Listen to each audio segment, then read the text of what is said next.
Camel. Jason. What? You were muted when you for a second there. It does it to me. It's out of my hands. I don't know why it does this. You started the show off with camel. I'm like, all right.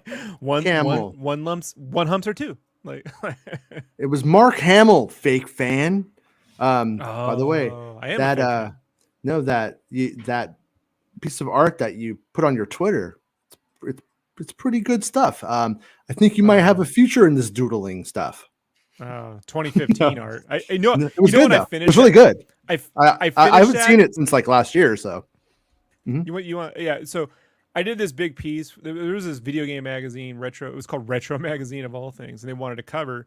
So I was like, hey, why don't I do something for Star Wars because The Force Awakens was coming out, and I literally finished it and went to go see The Force Awakens. Like I finished it the day of. Yeah. And so that took about 100 hours to draw and color and get done.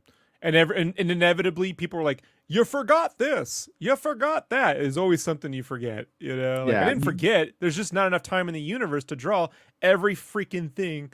So like that started the wave of like people putting a million things in there. And like you know those nostalgia pieces where it's a room full of shit. Yeah, right? Like it started that. Like because that image got a lot of traction. But what they do, Jason, is they Photoshop all of their nostalgia in. All that stuff is drawn. Even the boxes, like I'll take a box from those games and I'll do like a low res box. I Photoshop, but then I turn the opacity down and I redraw and color the whole thing. Yeah. So it's all tied together. So I had to, you know how many times I drew the Star Wars logo, Jason? Do you have any fucking concept? Like, I was like, I hate Star Wars. I'll have to go see The Force Awakens. You know? Yeah. Yeah. So are you going to tell us how many times? All right. What? Anyways, I saw The Force Awakens. How many times did you draw the logo? It's 70 something times. I did 70 freaking times. Yeah, 77. Happy corporate overlords pun day, everybody. I'm kidding, obviously, but channel member, new channel member. Thank you for becoming a channel member yesterday, by the way. Miss Susie says, "Hi, y'all. May the force be with you." So see, she made me do it. It was against my will. How do we know that's not Spreezy just trying to entice you with new subscribers? You know, I mean, I'll be nicer to you, Spreezy, if that is you for a couple of days, and then you'll be like, "Where's the white Jedi robes?" And I'll be like, "Shut up, band." He got plenty in Jedi Survivor, so he did. He did. Yeah, white robes. Yeah, I tried to stay up last night and watch Visions, and I watched like the first two last night, and I was too tired. I'm like, I'm a sleepy guy. So then I went to bed and I woke up and I rewatched them all. It's definitely really good. It's not highly discussable. I don't think it's the kind of thing where we could be like, hey, let's do a show, unless we like screenshotted it and like broke it down and talked about like the use of shadow or something. And I don't know, I'll probably fall asleep if we do that. Maybe. You should screen cap some episodes. We can go through it. Like, but I really just want to say I love the first two episodes. For me, like, I when it comes to Star Wars, the thing I'm the least interested in is your timelines and your lore and your convoluted storylines. I give two shits. I care about emotion and visual intensity. Like, I want it to be an emotional story, and I want it to visually look fucking amazing. And I got that from the first two episodes. Good for you.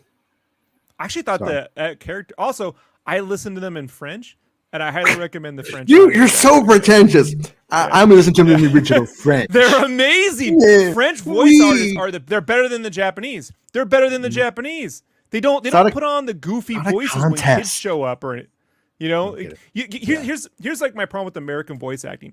Anytime an old person appears, they talk like this. Oh, hey, it's me, old fella. Hey there, Anakin. How you doing, Azure True? How you doing? Ho ho, little guy, go play old Star Wars. Like they, and then Stormtrooper poster back there. The Japanese are better because when they get old people, they'll do like the gruff. They'll give them some serious, some intensity, some wisdom, but they will throw in that annoying for no reason for some character who's supposed to be serious, right? The French, they hold the best balance between cartoon and seriousness. Like, it's so good. Just let them retire at 60 and leave it alone. Step away. The kids in the second episode should have annoyed me, but with French voice acting, did not. It was great. Yeah. It was great. I felt that second one, by the way, was something that, what was that? Was it Coppola? Who shot? No. It was the guy from ILM. Who shot that weird short that used to play in front of the Empire Strikes Back, Jason? There was a short that used to. We didn't get that over here. I think that was only in the UK, but yeah. No, but they played it on HBO. Really? Back in the they used to play it on HBO, and I would that's where I would see it because it was restored recently. I can't. I'm drawing a blank on it. I wasn't expecting that one to come into my brain today. But yeah, there was like a medieval kind of like story before that played probably 20 minutes long before Empire, the short film. Yeah, the second one reminded me the most of that sort of thing. Had it been what's in a Star Wars universe, which I thought was cool. Yeah. The other episodes I actually, if I was going to be like critical of it, I don't know if I like the order, like the curation of the season for the order of them. I probably would have done it a little bit differently, but we'll talk about that after you see it, Rob, and you could tell me why you think that was good or bad if you have a take. And but the like very final episode, by the way, just has really good like music, little subtle music when they're moving around the town and stuff, and I was actually like pretty impressed with that. But anyways, and Young Jedi Adventures is up. So if you're like half brain dead, maybe you'll enjoy it. I don't know. Maybe you won't. Santa? Oh, come on. Don't see, you can't make me, you're making me call Santa brain dead. I mean, you're setting me up. Yeah, you are. Yeah, you are. It was a question. I could be wrong, just learning. I'm learning. I actually put it on this morning while my kids were getting up for school, and I'm not even kidding. My son looked at me after watched it for a second, looked at me, and the look in his eye was, "What the fuck is this?" And the articles that are coming out about it are saying it's meant for 10 and down, 10-year-olds. He's just played Jedi Survivor. Yeah, he doesn't give a fuck about this show. This show is an assault upon his senses. And he's just like, "Are you kidding me right now? Get the fuck out of here." I've worked on boys merchandise. It's supposed to be 8 and under. I took one look at this. I'm like, this is 5 and 4 and under. Like this is because we were 5 years old when Return of the Jedi came out. Jason, in the theaters watching. This is closer to like Smurfs. Yeah, under 10-year-old me was playing Battlefront. Like, yeah, that was, and then Clone Wars came out. Yeah, it's I don't know. I mean, at the end of the day, I have to assume that they're not just batshit, and it's more of like just about like netting in and competing with that genre of thing. But I think it's a waste of fucking effort. If I had to put money down, like okay, what did the mood board look like when you walked into the room when they were pitching this? Yeah, somewhere on that mood board would have been Baby Shark, right, and Star Trek Prodigy. Like somewhere between they were going for that. Like Prodigy is a visually stunning show that generally plays at an upper level kids, mentality, right? Like closer to a 10, 11-year-old mentality. Yeah. And then Baby Shark is do, right? And so you just, boom, you got the Fisher Price, with really pretty modeling going on here. I think that like if they wanted to go with that endeavor, I mean, they're obviously trying to gateway drug it, but the gateway drug is the drug itself. Not, you know what I mean? It's like Right. just making it start, just giving kids Star Wars stuff. That's all you got to do. It's fucking simple. Yeah. But it's like if it was like fucking like Ewoks, or if it was like little Jawas like we Ewoks talked about cartoon. before. The Ewoks cartoon.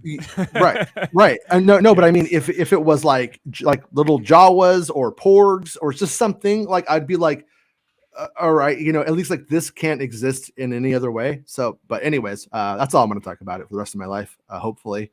Other than this one Baymax quote, and he says it's for 4 to 5 year olds. 6-year-olds would find it cringe. Yeah, my 7-year-old daughter like that, and I'm just like, don't care. It's and the guy from Nerf Herder did a version of Baby Shark, but Baby Yoda. It's fucking good. It's really good. I'm not even kidding. He's the reason why this show exists. So thank you. Yeah, I'm not gonna lie. Baby Shark kind of fucking rocks a little bit. But anyways, hey, I'm happy that artists got paid. Artists got paid to make something that visually looks cool. Sure. What marketing got involved with and what they're intending to make. It's not for us. You know what I mean? It's not for us. Yeah. It's a lot of money for something that. Here's the problem with putting a lot of money.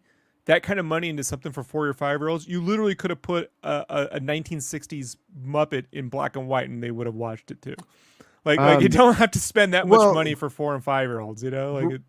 What are those like little tiny Star Wars figures that are at the store? They have sort of super deformed style almost. Yeah, the Fisher Price super. Yeah. They should have just made that into a show. That way, it's like. Just what I mean, just put all of those in there and whatever. But anyways, let's talk about real Star Wars news, and then we're gonna have like 3 stories, and then we got video game news with as a true, not as a false. I saw the comment, I deleted it. Okay, nobody said that. I made that up. So Kathleen Kennedy. I want to call him as a Teefs. Because he has the best dental work I've ever seen in a British person. That's the acid tooth. I've not been in like 2.5 years as well. I only when I used to go, I'd be in there for like 30 seconds. It's like, okay, good, see ya. Pierce but Brosnan I've not been able to get an appointment, so I'm just waiting now for when I can. Yeah, Pierce Brosnan was the gold standard for British teeth for me, but now it's you. I just want you to know that. I want you to know that. Galactic Heroes. Thank you, Baymax. And get to the dentist, as it true. I'm waiting. I don't want to pay for it. I don't want to go private. I'm trying to, make use of the NHS. So I just gotta wait. I hear you. Ko-Fi as a truth, so he can keep his teeth. Look. Playing Jedi Survivor on every platform ain't gonna pay for itself. All right. No. So somebody was asking who the woman in the blue was in the featured image. I think at the start of the show, and that is Sharmeen Obaid-Chinoy, the director of the next Star Wars film, probably. Kathleen Kennedy is looking. This is from BestmanBulletin.com. Kathleen Kennedy is looking to eventize. I don't even know if that's a real word, but I get what it means, so we'll just roll with it. And then I started wondering, am I supposed to put a Z? But I kept the S because I just copied and pasted it because I was lazy. I like it. That's our generation. That's the Mountain Dew generation, as it's true. What? Just copying and pasting?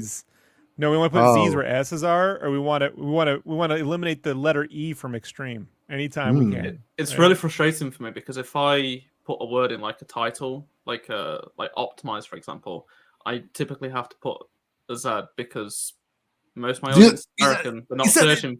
Z. He said it.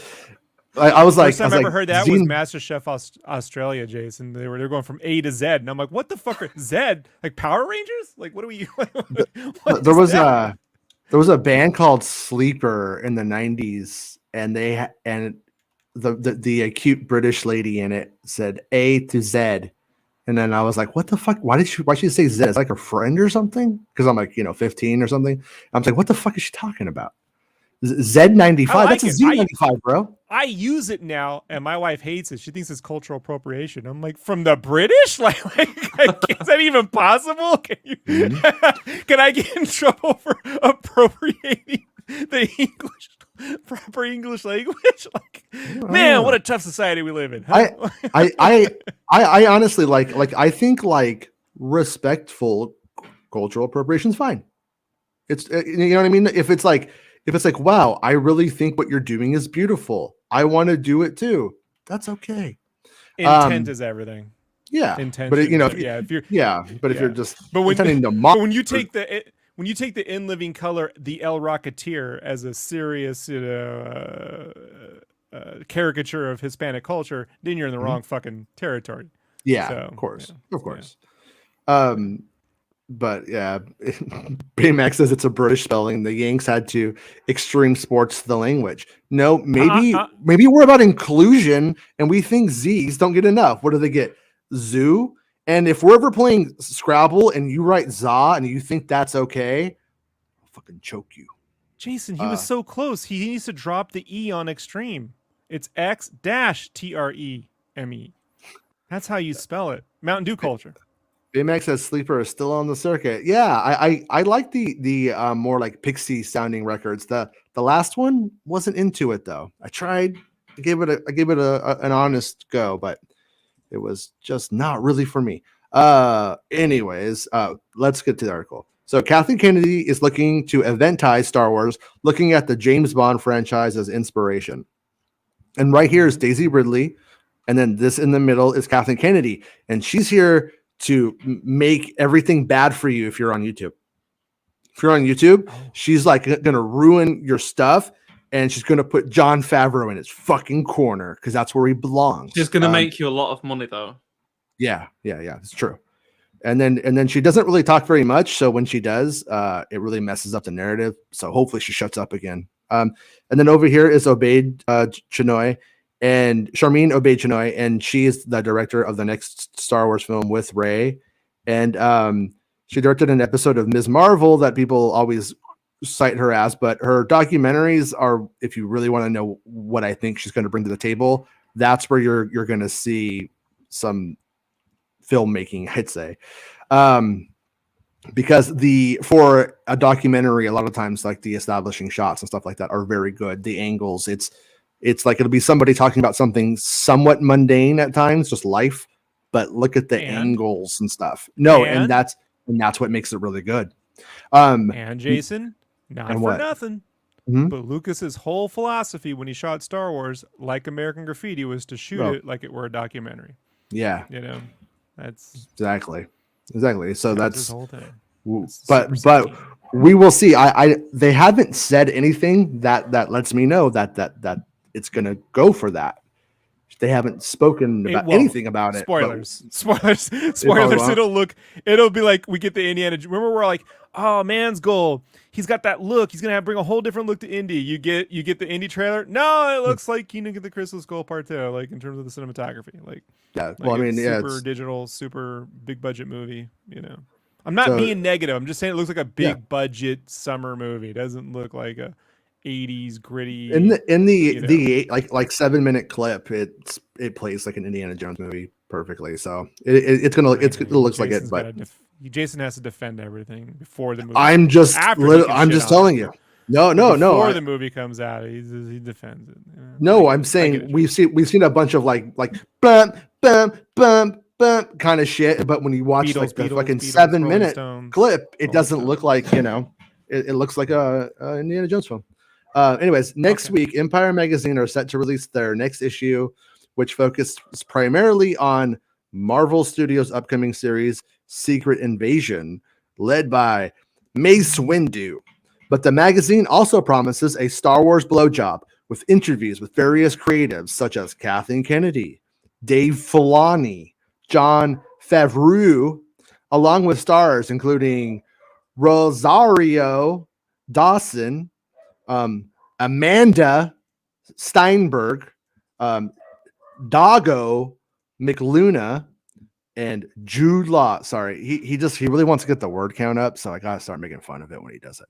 Empire has started releasing excerpts from the upcoming issue, and I'm the idiot who like Ron Burgundy's like reads right into it, so you do. It's on me too.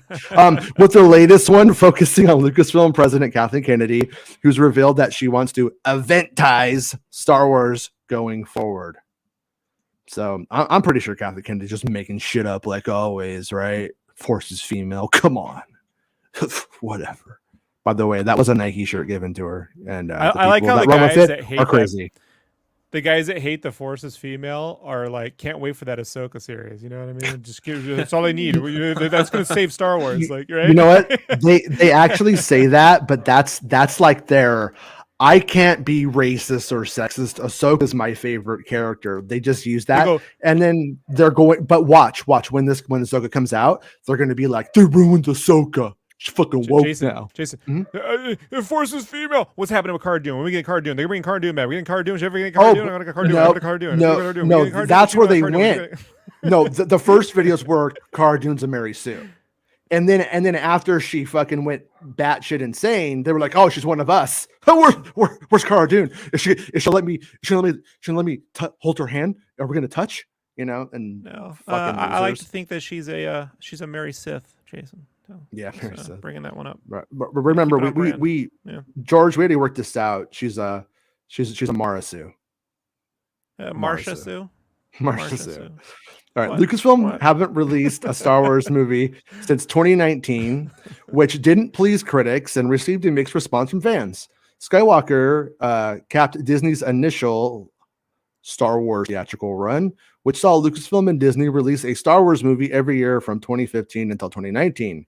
During that period, it was announced that Rian Johnson, director of Star Wars The Last Jedi, had been given a trilogy. Marvel Studios president Kevin Feige would produce a standalone movie, and that Game of Thrones showrunners David Benioff and D.B. Weiss were set to write a series of movies. Less than a year after the release of The Rise of Skywalker, Benioff and Weiss departed their project after working on it for over a year to sign a lucrative deal with Netflix. The Rian Johnson trilogy supposedly hasn't happened due to Johnson's hectic schedule, and Feige's film is seemingly no longer happening. What about Taika? Also, not for nothing, Jason, but sometimes because of Besson's background, it looks like he has periods randomly thrown in the middle of the sentence. He fucks me up all the time. Like I just noticed that. Yeah, they need to like fade it a little bit more, just a little bit for Grandpa. Lucasfilm continued to develop various film projects following the departure of Benioff and Weiss, who were set to oversee the next series of Star Wars movies, as we entered into the 2020s. In May of 2020, Lucasfilm announced that they had signed Thor, Love and Thunder director Taika Waititi. There it is. For an untitled Star Wars flick. But don't read the article and just write that under the tweet from what about Taika? Like, don't read it and just write that. He'll love it. We need that shirt. What about Taika? What about Taika? I want that shirt so bad now. Yeah. How about just like we just make them really tiny and put a bunch of them and say little tykes. All right. Anyways, little tykes. He'd love that. I know. Little tykes. He probably gets called that. He's like, "Fuck you." For an untitled Star Wars flick. Tall. Is he really? Yeah. He's I've seen him direct, but I was above him and then looking down on him like I was a snob, like I was in the balcony in the cheap seats. The director of Wonder Woman. Patty Jenkins, the director of Wonder Woman, was announced to be directing Star Wars Rogue Squadron, a film inspired by. Hold on, Jason. Yeah, I did it. I did it. Good, dude. You're welcome. I never thought of that. With Lucasfilms, that's how she went in there, and they were like, "Nope, you're dead. You can't raid like that." With Lucasfilm setting a release date of December 2023. However, less than a year after Jenkins' announcement, her film was indefinitely delayed as she began to work on a third Wonder Woman movie, which was later canceled. No, stop. Please. Just quit.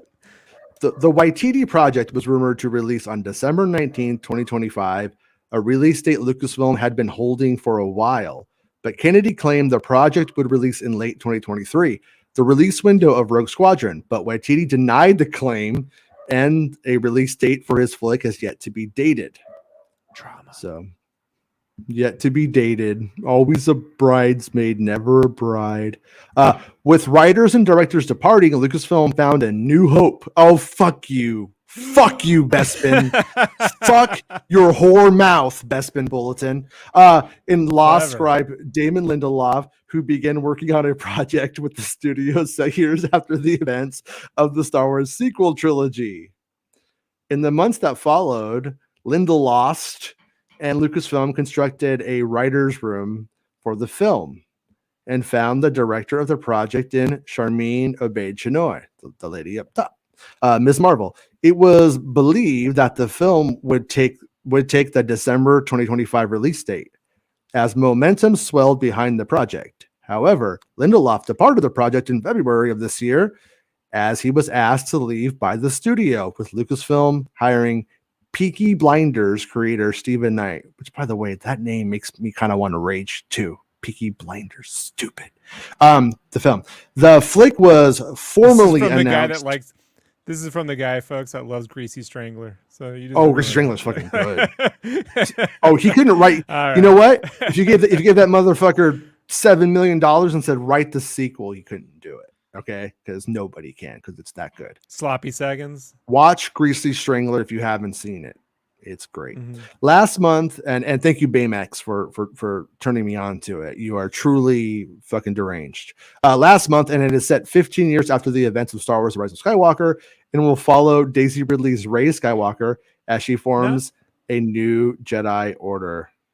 You know, Jason, I'm for the third time today. Not for nothing. I'm just trying to set Santa off. Give him some repetitions here. Sure. Yeah. Rise of Skywalker probably would have been a better title for this movie. Rather than the last of a series of 9 films, right? Yeah. Right? Like, I don't know. I mean, look, I hate the word rise in any fucking film. I always find it to be the death knell. I mean, of any, you put that right, it all goes back to Ain't It Cool News and Rise of the Empire, all that bullshit. So I fucking hate it. It's called Rise of the Sith. Dark Knight Rises. I don't like it. I don't like Rise of the Beasts. I don't like none of this shit. How about Planet of the Apes Rises? Yeah, I hate it. Freddy Rises. The Evil Dead Rises. Alvin and the Chipmunks Rises. Yes. Grogu Rising.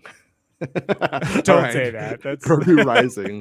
That's 50 years of puberty. We don't want to deal with that era, right? Like that's the timeline's Grogu Rising. Yeah. If you thought fucking Rey blew that hood apart, but where Luke did, watch when Grogu also ready. Quick question: Do the Yoders, do they grow like overnight? Like do they stay small now, ploop, or do they slowly grow over like no? They just years? Next day like a fucking frog, like Pollywog frog. Plop. You know, right. Yeah. Lucasfilm also announced 2 additional flicks: a Mandoverse crossover film directed by Dave Filoni, and a film that would focus on the first ever Jedi from Logan director James Mangold. Why didn't you write Indiana Jones in the Dial of Destiny?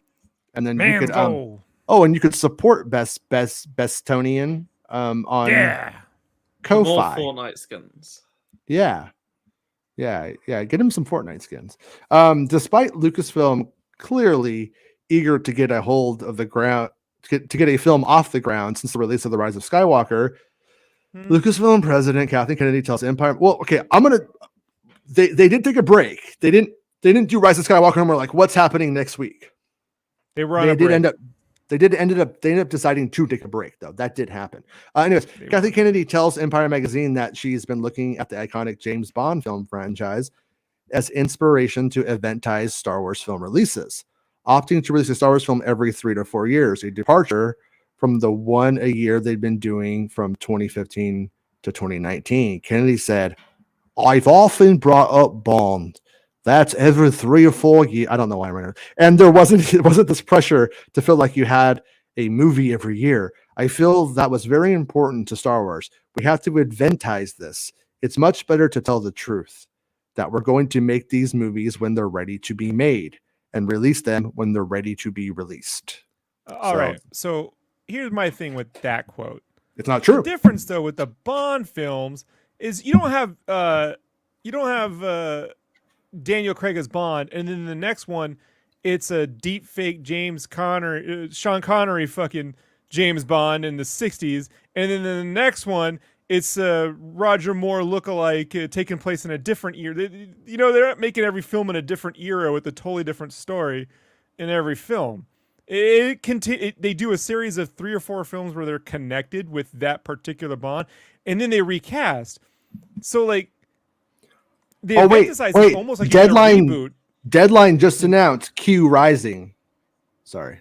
No, I'm kidding. You joke, and then it. Oh, it'll happen. Yeah, it'll raising because it's raising. right? So, oh, but yeah, so Ray. I get what she's saying. I think the Mission Impossible films are like the better, way to sort of look at it, and that you're doing 2 or 3 years, 3 to 4 though. I mean, like, here's what's fucking weird about that. Mm-hmm. That means you get a kid in that theater when he graduates from the 8th grade, or she graduates from the 8th grade, or they graduate from the 8th grade. And by the time the next one comes out, they're graduating high school. No, but I mean, insane amount of time. Like, if they were really only going to be doing a movie every 3 to 4 years, if that was really what they were going to do, there wouldn't be as many in pre-production as there are, unless they intend for them all to break down and fall apart and not happen. Like, which they don't. Yeah, I mean, they don't Pixar intend for that to happen. It takes them 3 to 4 years to make a film, but they're not doing one Pixar film every 3 to 4 years. No, and but we know that if their intention in the schedule is every other year, that's what they were intending to do. That's what Disney's expectations are. And I almost feel like this is this quote is in response to everybody knowing that they were told hell or high water 2025. You're gonna making a movie. Movie's coming out. That's kind of how this reads to me. You think she's happy about the writer's strike now because she can move that? Yeah, I can't blame me. Writer's strike. Got to move everything down. Even Marvel wants to move all their shit down the path a bit because of that. There's been signs that and some opinions of people, sort of in that area, that this has been like they've been happy with some of it falling through. Like, it's okay. The movie industry is not in the greatest place. And if we release a failure, it's a failure. But if we don't release, you can't really dock us for that necessarily. And they also were told by Bob Iger before he left to focus on Disney Plus for that time during that break. And so, but we're to a place now where people are like, I don't care, give me fucking COVID, I'm going to the movies. And so they want to go to the movies. Wow. and we're to that place where we have movies that are making $1 billion again. It's starting to happen slowly, but it's happening. Well, they didn't buy Star Wars to make TV shows. They bought Star Wars to make Star Wars movies. That's basically. I think they wanted to make some TV shows. But they bought it to make the movies. That was their whole goal. That's why they announced a movie, even though they didn't have one even remotely close to being in pre-production when they announced. But you also can't discard how Disney Plus, the money that it did make for them over the pandemic, would have been instead, like, it was actually like lucky for them that they were diversified in that way, because they would have just been making no money at that time if it wasn't for Disney Plus. And people have been like, oh, it lost this and lost that. Yeah, it lost the cricket shit and then lost some money in that on the way there. Yeah, but Disney Plus for at least a year made more than those theme parks because they were shut down. Right. So that's what I'm saying. Theme parks and movie theaters were completely shut down. So Disney Plus. And so you can see why during that time, it's like they were already on to break. They were already told to focus on Disney Plus. And then you can see how that priority really kind of took over Lucasfilm for a while. Now their priority is Fortnite skins, right, Jason? Hey, they got you for $100. They got you for $100. The producer for the sequel trilogy and that era of films is at Epic. Jason McGaitlin, I think is his name. And they also handle the Mandalorian's, digital shit, the backgrounds and stuff for the volume. Anyways, she said she brought up Bond. She says it's much better to tell the truth that we're going to make these movies when they're ready to be made. Now, that part right there, I do think that is true, because that's exactly kind of what she's been doing this whole time, though. I don't really agree with this, this movie every year thing. They're clearly not doing that. They're going for an every other year. But when you get down to it, like, she's pretty much been doing that the entire time, or getting rid of whatever is in the way to make it happen at that time. So, but they cut out her whole quote. It was when those movies are ready to be made, unlike those Venom films. Oh, shit. Actually, she said that. Yeah. Right. Yeah, best And meta she's though. all, and if you stand in my way, I'll just fucking fire you because I'm Kathleen firing Kennedy. So Bestman says many fans have been calling for Star Wars movies to return to releasing every 3 years, a pattern set out by Star Wars godfather George Lucas. And I don't like this. I actually hate this idea. That's because George Lucas was one control freak. We don't have one. We could have multiple control freaks, but that we call directors making their Star Wars things at the same time. Who released you can have a whole gaggle of control freaks. Entry you could into have each Coppola. You could have Scorsese. You could have De Palma. You could have Scorsese punch. You can have Opie. He thinks he's Opie. a director. Yeah, he does. He's cute. It's kind of adorable. Really cute. Those fans want every Star Wars movie to feel like an event, and that having to wait a few years makes each release feel special. All it really does is let discourse foster in the most vile, shitty ways, and whatever. On the flip side, there's fans that want a movie every single year. Yeah, that's me. Despite Lucasfilm releasing multiple television series a year.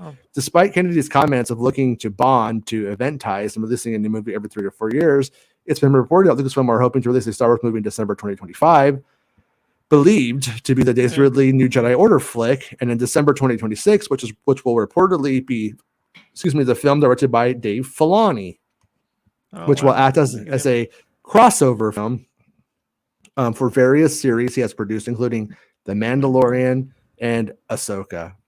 And this episode, this issue comes out on May 11th, and there's all of Bespin's credentials. I don't. Like I said, I'm not really. I don't really know if this quote actually has any meaning or relevancy to reality at all. I mean, when you look at what's going on, what they're working on, what they're supposed to be doing, and then she's like, but I mean, the whole it'll be ready when it's ready. That's true.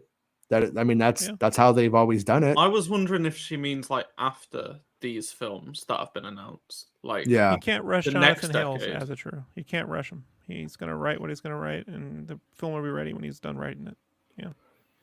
Yeah. If she does mean that, that's still a little bit weird though, considering that like we got 3 films like on the, you know what I mean, like coming our way, and then over the course of the next like who knows what pitch they're gonna get tomorrow. You know what I mean? Like she can't read that. It could change so quickly. Yeah, I have some experimental pitches I'm making next week. Yeah, I scheduled a meeting. They got me booked. Can't wait. Yeah, I feel like it's gonna be microbial. It's gonna be microbial Star Wars, and there's gonna be some circles and some squares and some amoebas. It's gonna be really. You watched Inner Space again? Huh? Oh, I did. So Ron Kill asked, "Are they making 3 films and picking the best one to put out?" No, they're readying 3 films, and I think the one that's the most ready to go will be the one that gets that comes out. But also, like, I don't really know how this like really makes a lot of it's. We're in like a really weird time because the Rey film is supposed to be the first movie. That should be it. Nope. However, people keep saying like, oh, the Dave Filoni movie's coming out in 2026. And then yet apparently Taika sources are saying Taika thinks he's going to make his movie next year. I wonder if you mentioned like it doesn't really make much sense to have a second Ahsoka series, right, at this moment in time, like with the film coming out. So if they do end up doing a second Ahsoka series, maybe this pushes out the film further, and that's what she's maybe talking about. Maybe they're getting like an idea already that Ahsoka's going to be pretty popular, so maybe we're going to push this Filoni film further out and make room for Ahsoka, and then that gives them a gap between the Rey film and whatever's next. Yeah, it could. I mean, it's like, but it's kind of weird because they have to figure out like their story on the like television show. Like you can't so like, oh yeah, we're gonna do a season, and then I'm gonna go. I'm gonna write the movie, and now we're not doing the season. Well, if you don't do the season, you can if you're John Favreau. That's the whole thing. Is I think the more they get before that film, the more that movie is just going to be some like convoluted weird thing like the third season of The Mandalorian, instead of being like a really simple thing, like some Imperials came back from space and now heroes align to fight. Simple fucking, you could sell that. It happens. Interesting, right? Fun.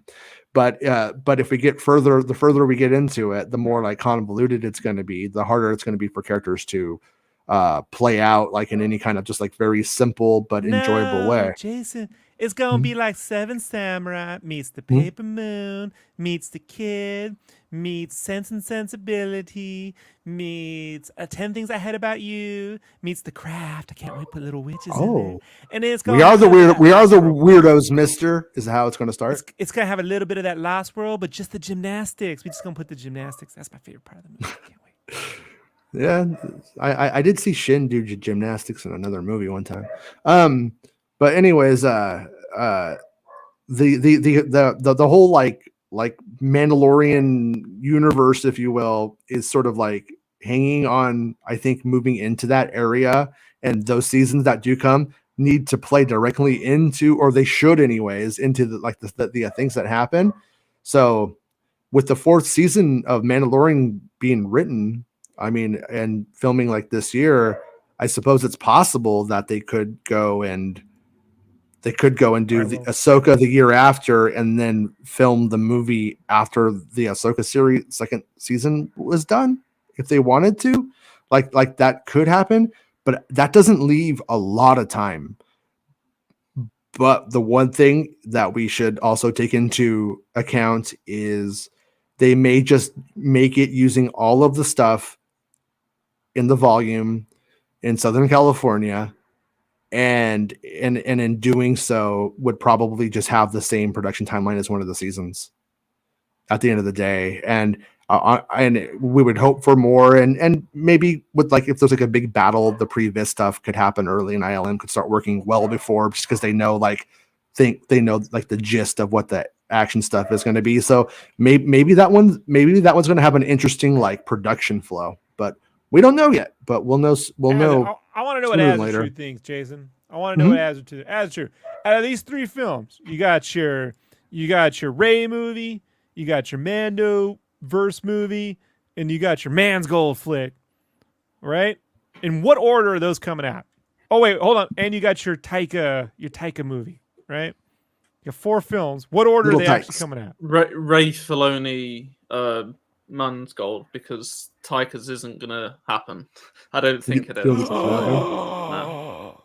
Or if it does, it's like, I don't know, like the comments about how he's apparently filming it like next year or whatever. Or was it this year or next year? Either way, it doesn't make any sense. Like you made a good point. Celebration, like they would have just said something there about it. So something's wrong there, definitely.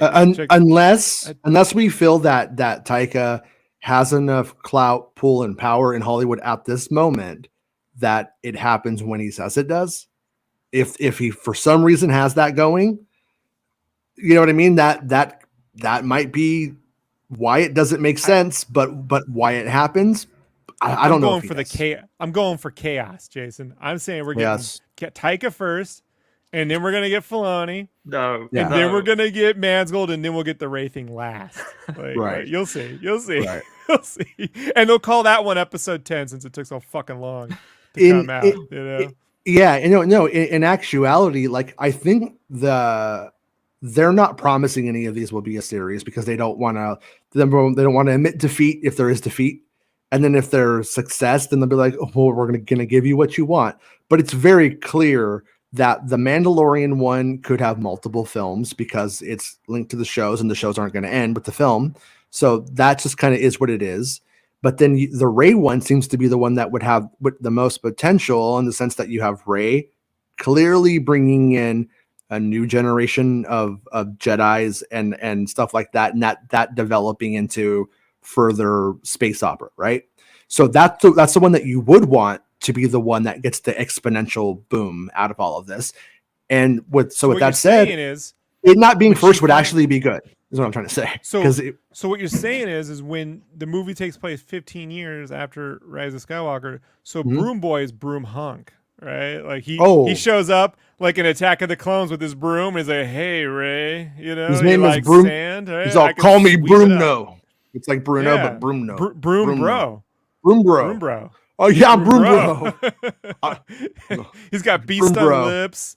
Oh He's got yeah. that little, yeah, he got a little, he doesn't have the Padawan braid, but he's got something like it. You know what I mean? Like, Oh yeah, like Dave Filoni, he created a new Force move. It's called the Twinkles, and he goes twinkle twinkles, and he uses the Force, and it's stealing weird. that, Jason. Broom It's gonna Bro. make another appearance. You might get a whole new Filoni graphic just for the twinkles. Like, Yeah. yeah. Yeah. You know what's funny about this, Jason, is they could take Daisy released 31 years old, I think, or something like that. So like they could take 10 years to make this movie, and she'd still in the timeline be 20 years younger than the Lindelof script. Right? Mm-hmm. They could take as long as they want, and it would she still wouldn't be 60 years old. So you're good to go. Like no hurry. No Okay, rush. okay. Hear me out. Right now, Kathleen Kennedy's sitting in a room fuming over the success, and so is Filoni, of the Super Mario Brothers movie. And then that's when they come up with Super Broom Bros. And it's Broom Boy and his brother. And they're going to go on a magical adventure when they take some space mushrooms on Felucia. What do you think? Possible? All right. Well, I'll move on to the next story then. I just Mario wanted to Brothers say, comes out. I feel like I might be in the minority, but because there's been such a gap since the last film, I want a film every year. Like I liked having a film every year because it was like me and my friends, even though they didn't like any of the films, they liked the end of each year going and watching a bad Star Wars film. Like, and I loved it because I love Star Wars. Here's what I would say, right? 18 months. You get a Christmas movie. 18 months later, you get a summer movie. 18 months later, you get a Christmas movie. Because it doesn't matter whereabouts it releases. So like, I don't know why everyone's fixed on this Christmas thing. Like, if it's a good film, it's going to do good. But if you stagger the Christmas and the summer release, then you're not getting people into like a rhythm of expecting, and they feel like, oh, you can throw them off. We're already there again. Oh, yeah. I don't disagree with that. Yeah, my whole thing is like I remember when you waited 3 years and then The Phantom Menace comes out, and a movie I enjoyed, but then for 3 years I got to hear fucking old ass Gen Xers telling me it's not Star Wars, and then 3 years later Attack of the fucking Clones comes out, and it's like he's just trolling them at this point. And then it just kind of, and then we go 3 years after that, we get Revenge of the Sith. Everyone's like, oh, that's why Darth Vader changed. That was the only reason why. Not good enough. There is no way I could have survived 3 years of no Star Wars after Last Jedi. Like it's bad enough now. Like as it's true, you poor soul. You have no idea what it was like to be a Batman fan in the 90s.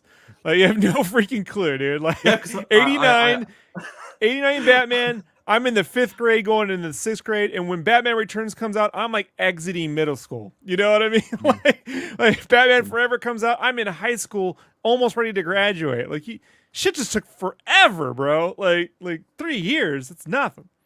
But we live in a reality where it doesn't have to be like that, and I'm more like I get it. Like you want to keep Star Wars special, but it's not special anymore. That's what we just need to get real about. I love it. Don't get me wrong, but it's not special anymore. It was special when it was in low supply, when there were only 3 films, when there, you know what I mean? That's very special. But how I see it is the films, like the 5 films that we got weren't all Skywalker saga. We had Force Awakens, then Rogue One, which was vastly different. Didn't have a Jedi. It had Vader in, but no Jedi. It was still, and it was set, 30, 40 years before. Then we had Last Jedi. Then we got Solo, which again went back in time and was vastly different. And then we got Rise of Skywalker. If they did these 3 films that we get in seem to be vastly different. So if they did happen to release like it within a year or 2 of each other, it's still different. Like I know people don't want to see something every year, but they're still different. Like it's not the same story. Like I want a change from.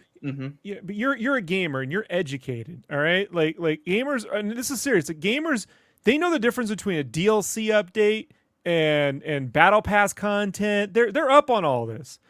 average movie film people, goers, dude, the audiences, they don't get this shit, man. They're confused. Rogue One comes out, they think that's Daisy Ridley in the movie. Oh, I know. Maybe I know. they think that's her mom. I've seen it firsthand. Maybe I don't Yeah. fucking like, you know, they thought that was episode when Last Jedi came out. They're like, I already saw episode 8. What is this?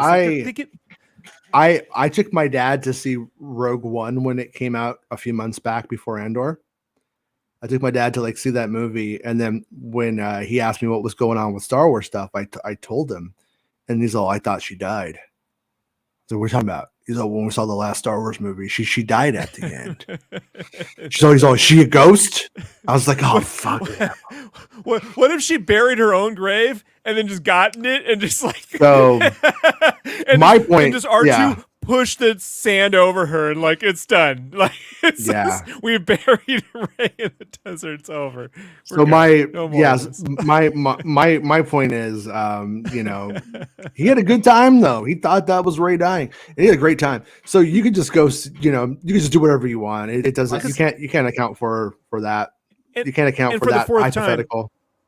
And for the fourth time, not for nothing, as it's true, but like it's been 4 years since the last Jedi Fallen Order game, right? Like the game came out in 2019. Yeah. So like you can wait 4 years, Yeah. but you're getting like 10, 20 hours of content when you get. So you're getting like 5 movies worth of fucking shit in that game. But that's where when they go and they make all of these new films, though, they're like being sold as just standalone one-offs. And so the question I think becomes then when they do those standalone one-offs and one does connect and warrants a sequel, and this is Lucasfilm, so even if it does, they might not do it just because why would we? And but when they do, how do they handle that then? Do they make the next film in the Rey movies also completely standalone where you didn't need to see the previous one? The trilogies were always meant like you needed to see the previous film. But when they make these next films, the sequels to these standalones, how will they handle it? That's I don't know if they even know yet. I was out working on the rose bushes this morning, Jason, so I had time to think about this, right? Okay. Smell the roses.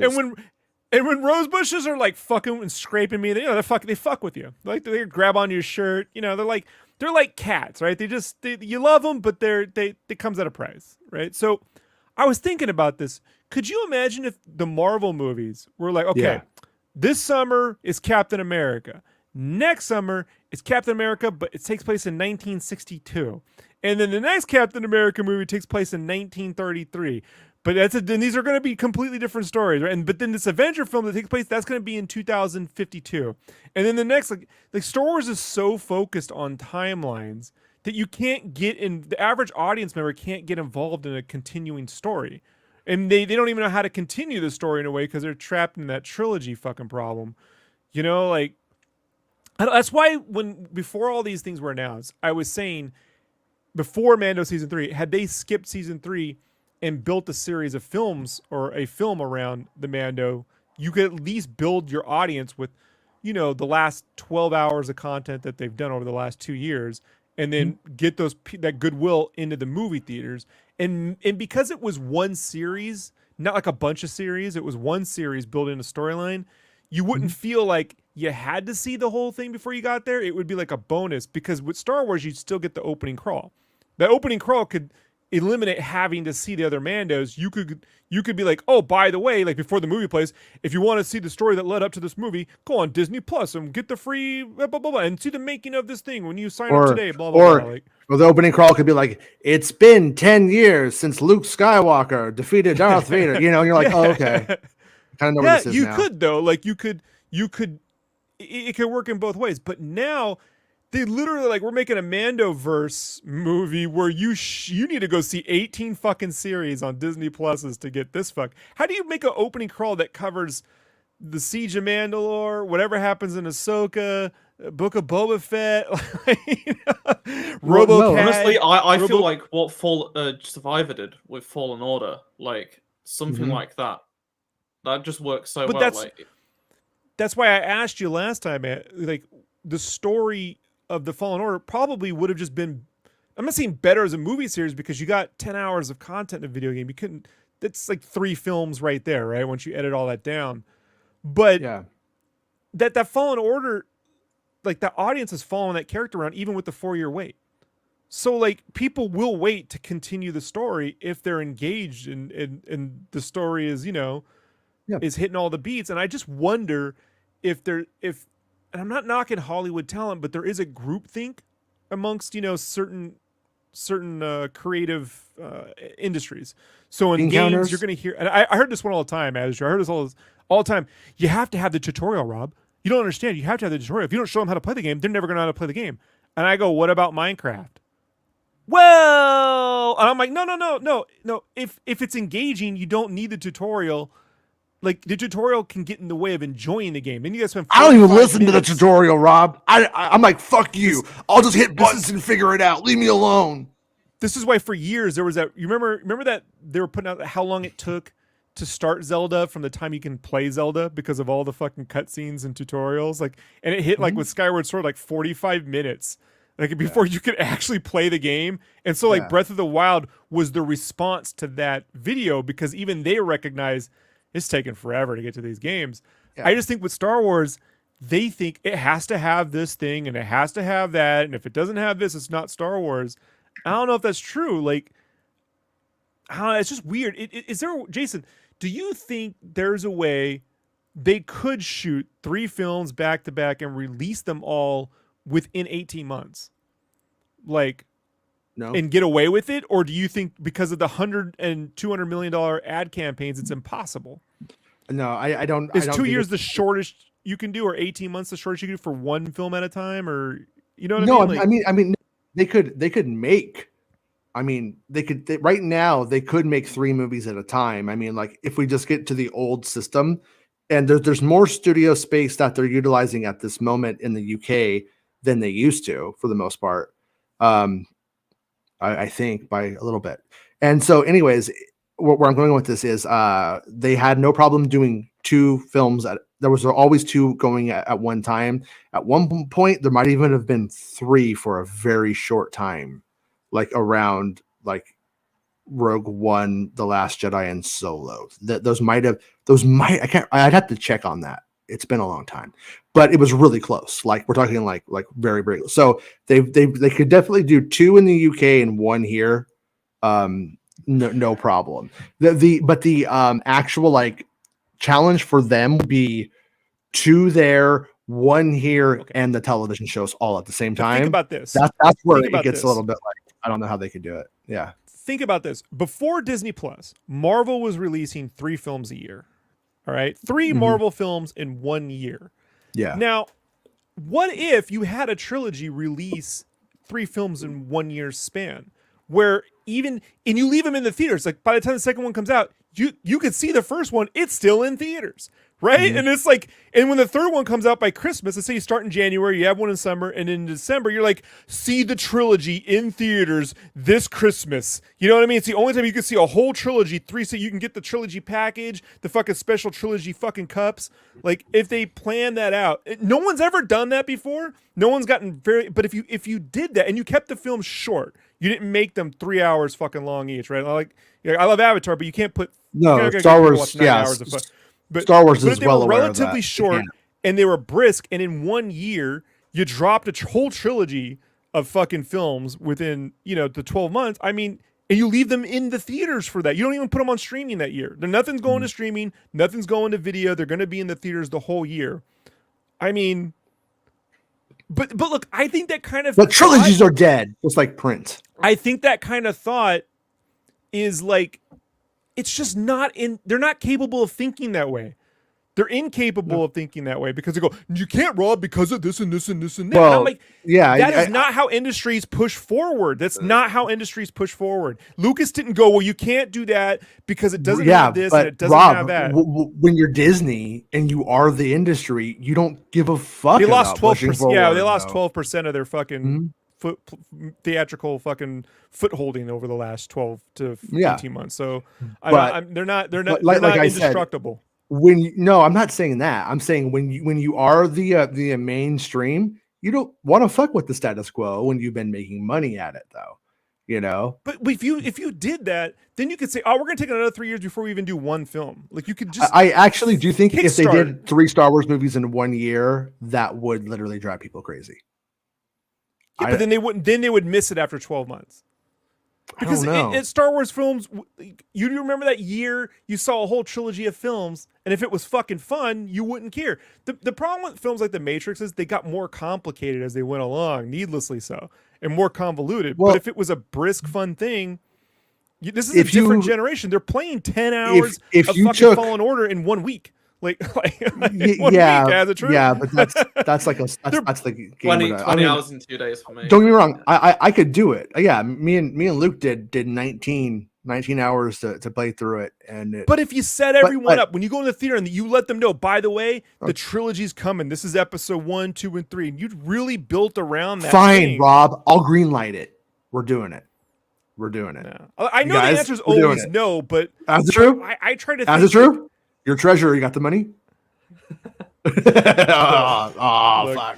Look, the last time he spent his money on something, we got Brexit, Jason. No, he didn't do that. Don't put that on him. He didn't? No, last thing I spent money on was tickets to see Transformers, which is going to be the best film of the year, equal with Indiana Jones. And before that, I spent more overpriced tickets to go and watch Return of the Jedi in cinemas for the first time. And people are desperate to go and see Star Wars in cinemas because it was in the middle of the day. I did that when I was 3. It was packed. It was sold out. It was the last day, and the tickets were £17.50, which is absolutely outrageous. That's cinema. Nuts. You already own the film. Half that. I already owned it like 4 times. Right? It's not 3D or anything. They already own the film and they're spending money. Like I have it on 4K. I only watched it on 4K about a month ago, and I was like, well, I'm gonna go see it in 4K in the cinema. I was the first person to book a ticket to the screening. Thought, okay, maybe there'll be some people turn. I got there 30 seconds before it started, and it's full. I was the only spare seat. I sat down, mostly, I would say like families and middle-aged people. Like it was middle of the day on a Monday because it was it was bank holiday, so most people were off work. And I'm like, yeah, people want to go. Like they're coming back to see a 40-year-old film. Like they want to see Star Wars in cinemas. Like it's been far too long. Maybe they didn't like the last one, but they're going to come back for the next one regardless of what it is. No, and they paid like nearly £20 for a 2D 40-year re-release. Like that's ridiculous. Like I shouldn't have done that, but because Return of the Jedi kicks ass. That's why too. Yes, but the Battle of Endor, fantastic. Yeah, fucking so good to see badass.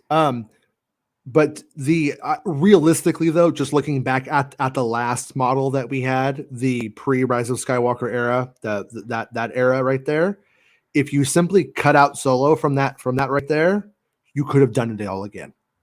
I think you could have, if you just gave that one little break in there, just give a little bit of breathing room at crucial moments, and you can keep them coming. It doesn't have to be so staggered. It just Solo was one too many at that time, and it was one too many and not the right film for that moment. So if you just cut it out, I think they could have went Rise of Skywalker, given another like fucking year, and then done it all again. I think they would have been perfectly fine. I really do. But I think it's just that. How I see it is like, for me, for someone that likes that film, COVID happened right after it. So I feel like if things would have been different, I wouldn't have got to have seen the film I really, really love. Right. I got to see it 5 times. Like, I know I'm crazy. I went to see it 5 times, 4 times on my own, but I enjoyed it.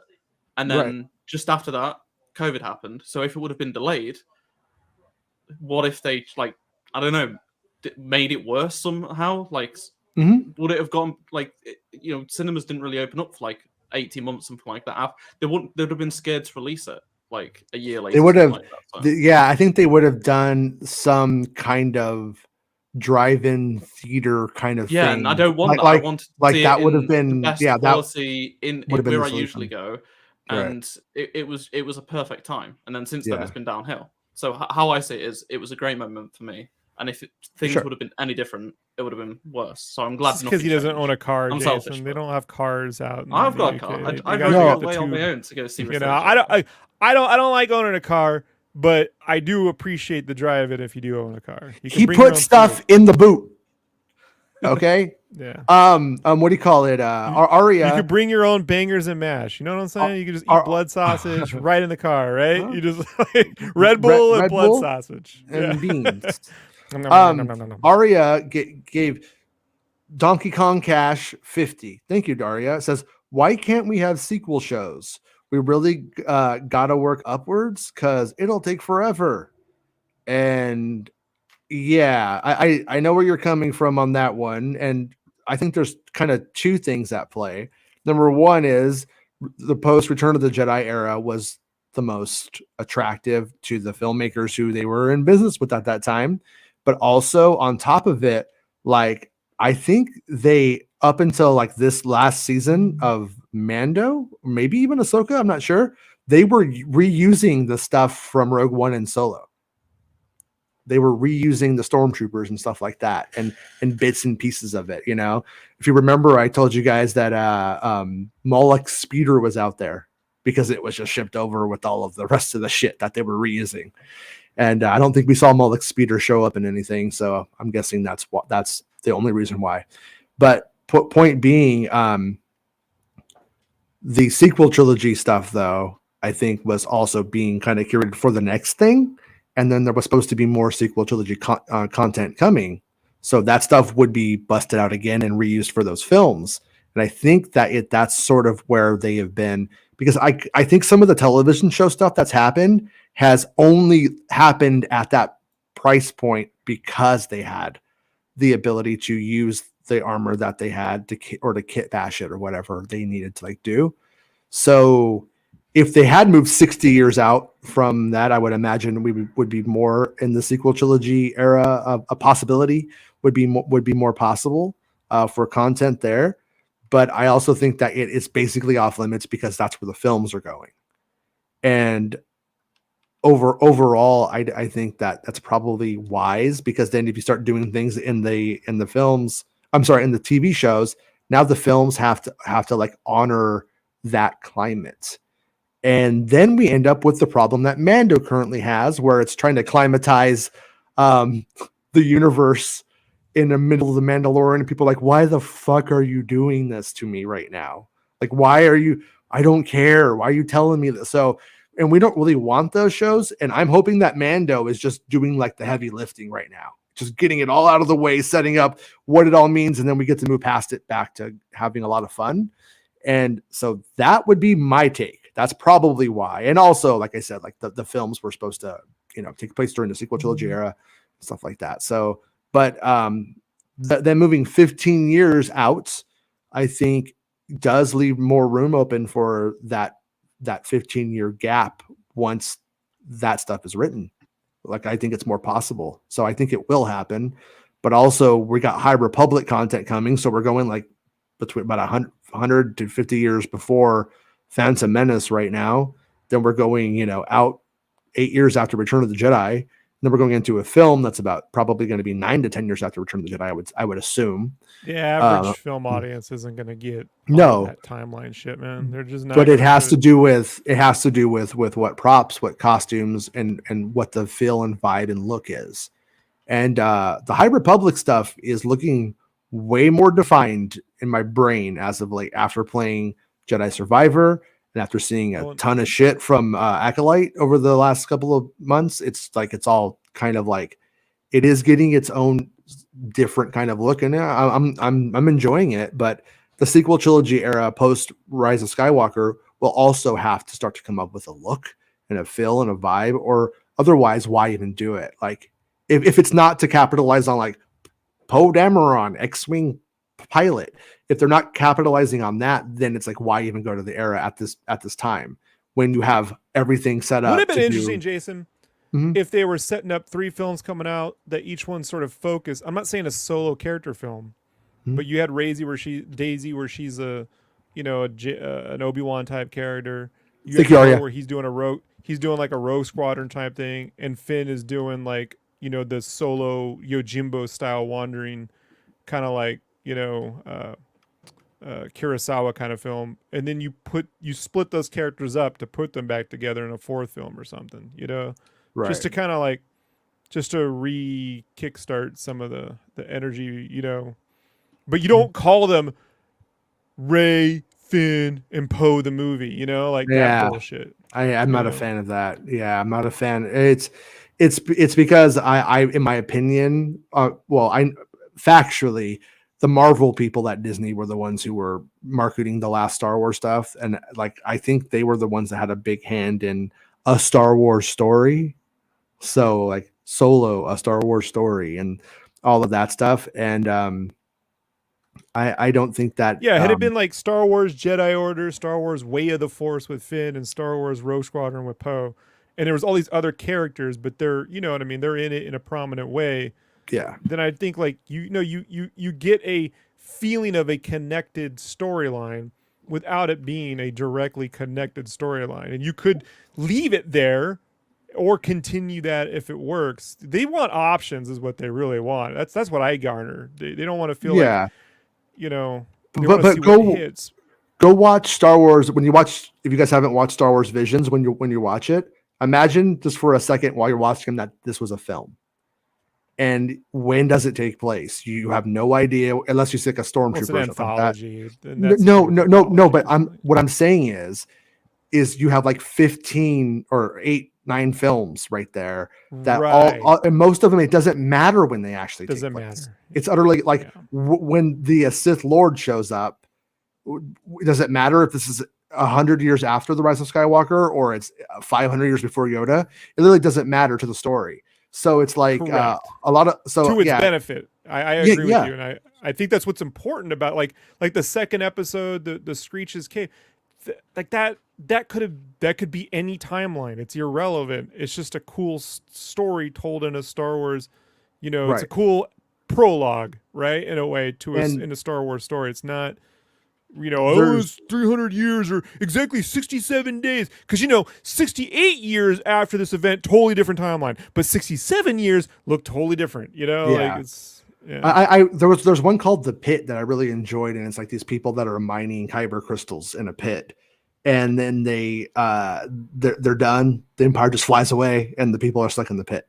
It's good little plot thing. And but point being, like on that story, if it was a film, they could be First Order stormtroopers. It could be in between Rise of Skywalker and Last Jedi, for instance, or at any point the First Order just could have done that, and it would be like the same to the people on the planet. Or you could set it during Empire Strikes Back, same different stormtrooper design. All it has to do with at the end of the day was what sort of aesthetic suits that story. I think the best when it's that kind of thing. If it had been a film, and so, anyways, moving forward, I think there's actually production reasons that they do it. There's also other reasons like story opportunities, like Luke Skywalker can show up. Like in certain ways, it probably would have been better for Star Wars and Lucasfilm and itself had the Mandalorian been a Mando who was alive during the sequel trilogy era. That way, Boba Fett's long gone. This is a different guy in a different time, but he's still a Mandalorian and he's still a bounty hunter. They don't step on each other's toes, and you can just go forward. But also, you don't get Luke Skywalker showing up in season 2. So, is it worth it? I would have set it out. That's where I wanted it to be. I think that just don't tell some bullshit story where Boba Fett wants respect and has like a full house family. Dude, you know, that's like what know it's the all tone, about, man. though, dude. Know your it's all about characters, family. know the tone. It's all about family. It's Boba Fett show. Okay, we got Andor. Star Wars Andor season 2, final 3 episodes cover the 3 days before Rogue One by Bespin Bulletin. Look at Cassian, and you could support him on Coffee. The second and final season of the critically acclaimed live-action Star Wars TV series Andor, prequel series to Rogue One, Star Wars story, is currently in the midst of filming. The season began filming back in November at Pinewood, London. And the season began filming back in November at Pinewood, London, and has ventured across various parts of the United Kingdom for the production, and even ventured to Valencia, Spain recently. The season is currently scheduled to wrap production in August, with the season aiming to release in August of 2023. Industry-wide, various films and series have halted production due to the Writers Guild of America currently striking, with most of the productions that have been halted left without an idea on when the production will resume. Some have wondered if the strike has impacted the 2 Star Wars series that are currently in production, Andor and The Acolyte. Gilroy has revealed that he turned in the final draft of the Andor Season 2 finale 3 days before the writer's strike began, and that Andor will not be impacted. There's been no update on The Acolyte, but chances are it too will not be impacted, with the principal photography of the series scheduled to wrap this month, as revealed by the series creator, director and showrunner Leslie Headland at Star Wars Celebration last month. And also, it's probably worth noting too, for what it's worth, that Andor is written with a small writer's room of like Gilroy, his brother, and someone else whose name is escaping me at the moment. And whereas Acolyte had a full-on like writer's room of like 8 to 12 people. So most likely those scripts are very polished, considering that it's various writers, I think. So anyways, Empire magazine is currently sharing various tidbits from their next issue, which features conversations with various Star Wars creatives, such as the Lucasfilm president Kathleen Kennedy, The Mandalorian and Ahsoka executive producers Jon Favreau and Dave Filoni, and Tony Gilroy, plus a handful of stars from the various series. And a new recent tidbit from the magazine, Gilroy discussed the second season of Andor, reiterating that each block of 3 episodes in the season, of which there are 12 episodes, will cover 1 year and will lead up into the events of Rogue One, a Star Wars story, placing our hero, Cassian Andor, just mere moments before the start of the film. Gilroy has said this various times since last year, but in the excerpt from Empire, he adds that the final 3 episodes of the season will cover the last 3 days before Rogue One. So Gilroy went on to share that his scripts for season 2, he's taking risk and isn't pulling any punches, adding that he doesn't want to take his foot off the gas and that the material in which he's created for Star Wars series is dynamic. Gilroy said the following: The risk this season will take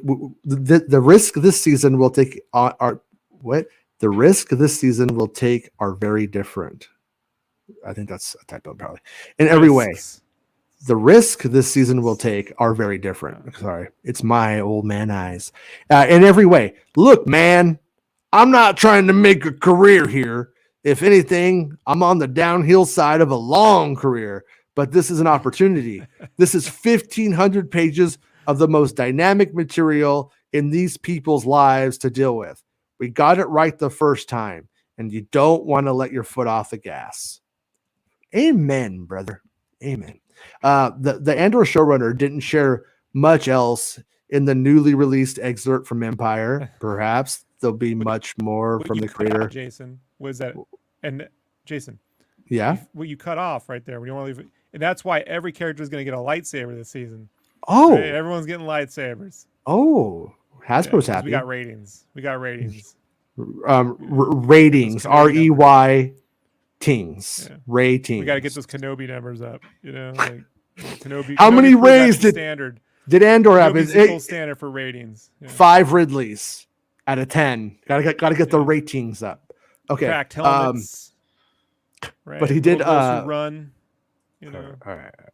The Andor showrunner didn't share much else, but he did add that Denise Gau's Dedra Miro will go full Dedra, and that Die Hard. We need that song.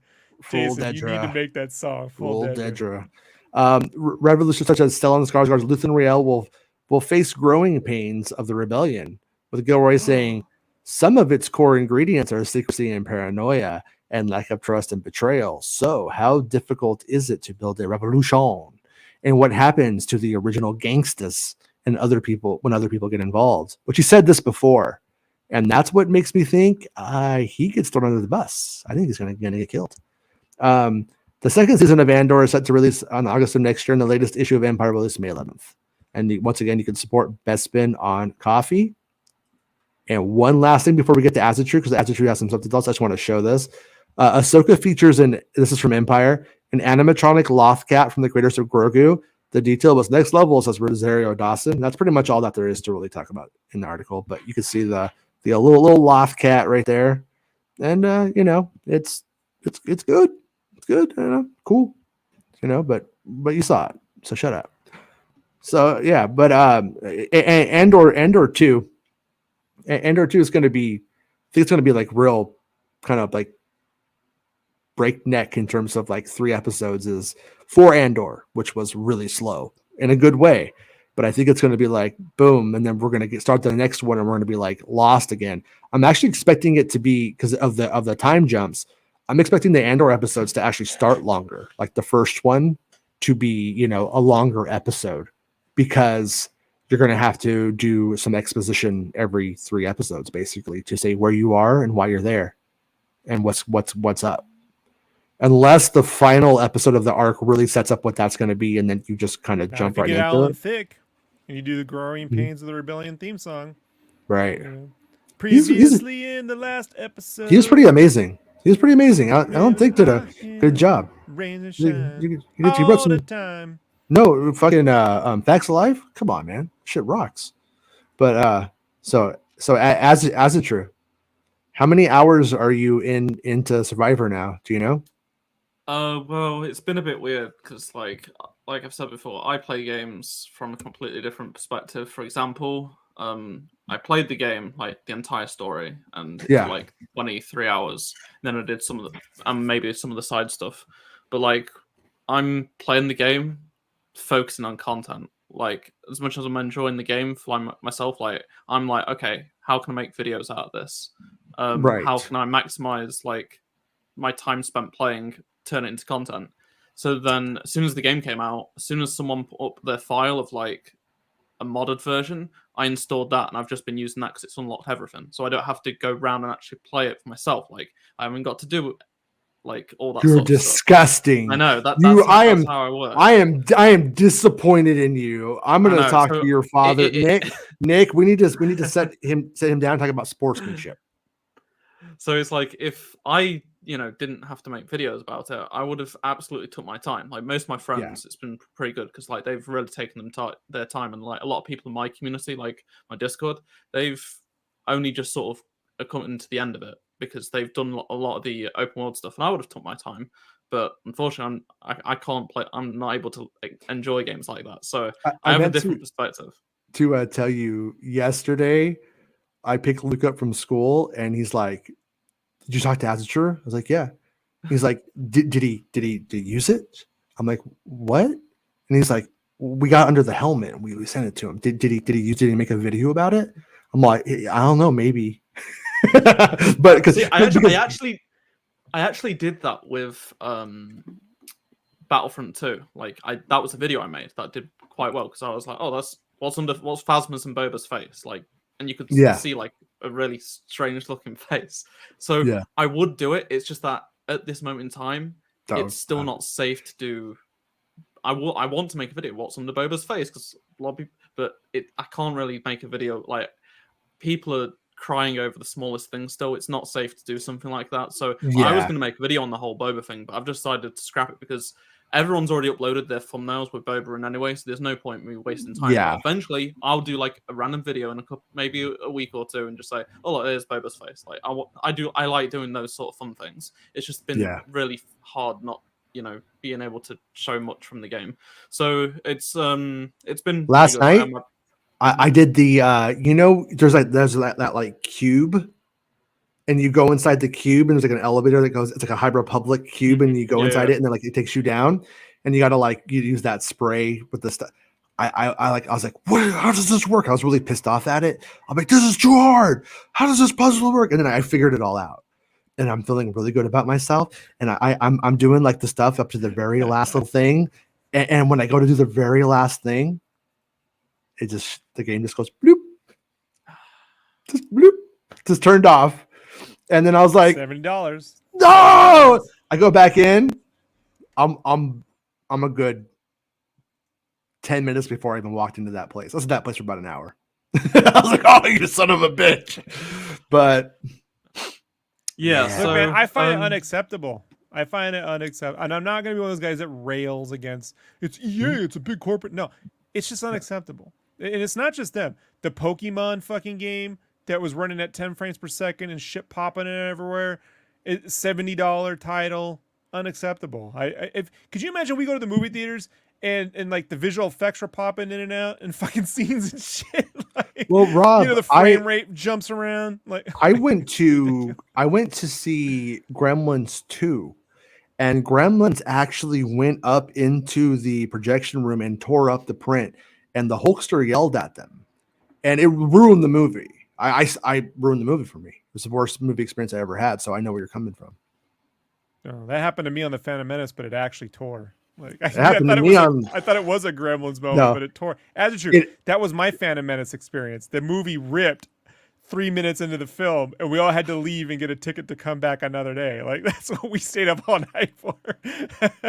Welcome to 1999.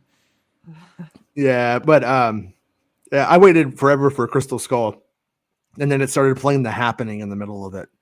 And it's Marky Mark. But I'm a teacher. I was like, what the fuck is this? But anyways, sorry. Go on, Astrid. So what's going on? What's going on? They released an update and for the PC, and it improved it somewhat. It's still got all the typical like Unreal Engine issues, but it's better on my PC. But it's still nowhere near where it should be. The console patch came out a day later and made things worse for me. It made things worse for some people, but yeah, better for others. Like it's really strange, to be honest. I've been looking in the back end, and they've got like a patch like in testing now. So next week there probably will be one. Yeah. It's just really bizarre because it seems like either people just genuinely don't notice these things at all, which is totally plausible, or it's like these sort of issues are really like not happening for most people because like there's a lot of people saying, well, I've seen no issues, and I think it's just a case of like these people are just so used to their games being Unreal Engine having these issues for the last decade, and it's normal to them. Like this is what they've had for like unfortunately that's just because they're used to it, and they only play at 30 frames per second. They only have them since they got the PS4, right? So I think it's kind of it might be a bit of both because like I personally haven't had like any glitches. Like I've gone trying to break the game like to make videos on it, right? Yeah. Like I'm not having the issues other people are experiencing. I've just had bad performance on PC. But like I understand like some people have had like tons of issues, but then a lot of people have not had like I haven't had like any corrupted saves. I haven't lost any progress. I've not had any crashes except for when I played the very first version of the game when it was really unstable. And since then I've had no issues. So and like I'm in this position where I've got a good PC. If you've got a good PC, it's actually worse. That's the issue right now. It's like if you don't have a good PC, it's fine. So I'm getting a lot of people who have got like the cheap PCs that are doing really well. When Luke and I just when Luke and I did the we played 19 hours, did the story. We just primarily were sticking to the story for the most part, and in that we didn't have that rough of a ride. I mean, honestly, like I said, I played Cyberpunk 77 where all of a sudden I'm just like shit's just not there and stuff, like weird shit. Like I'm getting like perks and stuff and they don't do anything, shit like that. Like we didn't have that kind of experience until I said I used a tactic that I think shouldn't have been allowed and I skipped story stuff. Then that's when shit went wacky for like an hour for me. But other than that, if I just did the story and if you weren't somebody who like is running through it like a maniac like us, you might have played for 6 or 7 hours right now and actually not really had a huge issue. Most of my friends have had sort of the same experience. Like they're like, oh yeah, it's dropping frames in Kobo. I mean, that happens for everyone, but they're not having the same sort of issues. So it's definitely not as widespread, I think, as people make it out. It's still major issues, but it's mostly the PC version, but also the console version should have been better. Like, I don't know. I'm just in this really weird position because I played a version of the game on a good PC on the maximum settings, and I didn't have these sort of issues.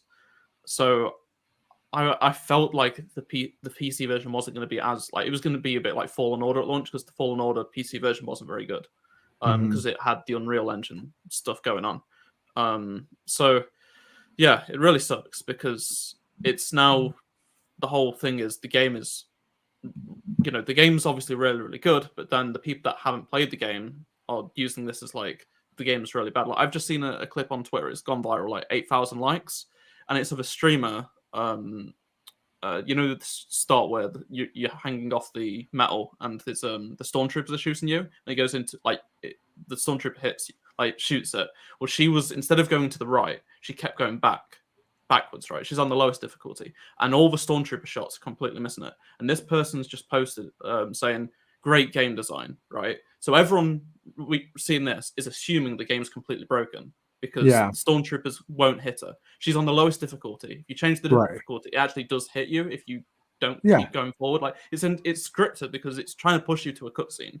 Like it's only a small like platform, so it's this is what annoys me. It's like it tends to happen more so with Star Wars games.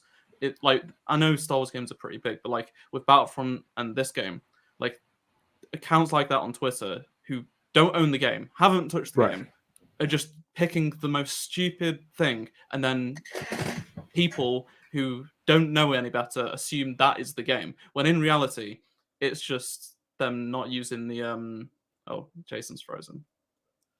Oh, did he freeze up?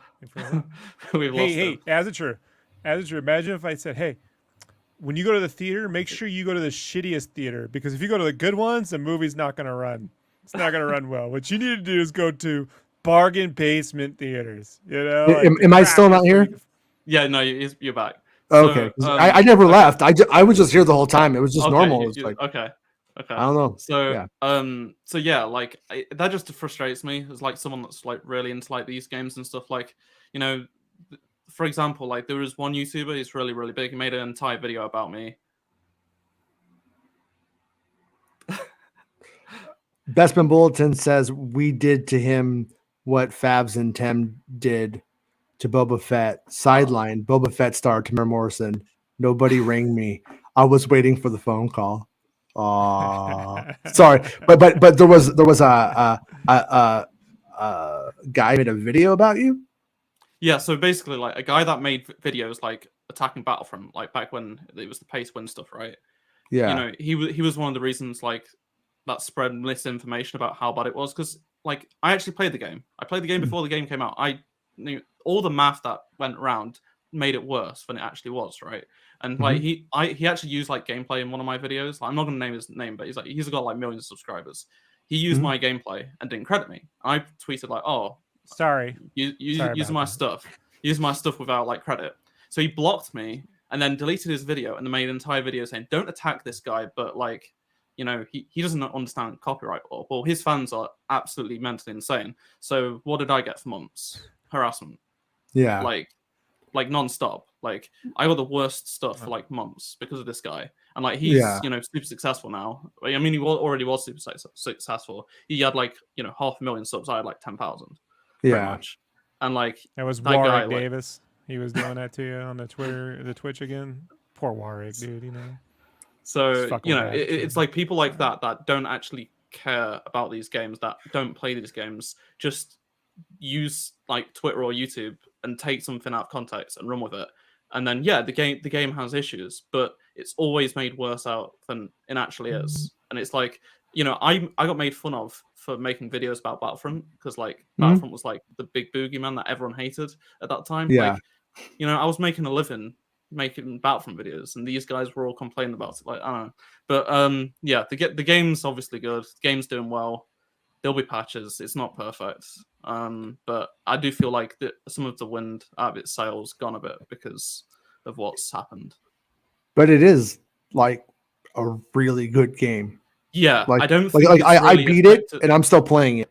Like that's I'm doing all the stuff because it's in my opinion, this is the first, like the highest I've seen like a Star Wars game. Like people are saying this is genuinely like the best Star Wars game ever. Like, and this is coming from people that like are usually against like the recent games. Like all of them, you know, are saying those sort of things, how good it is.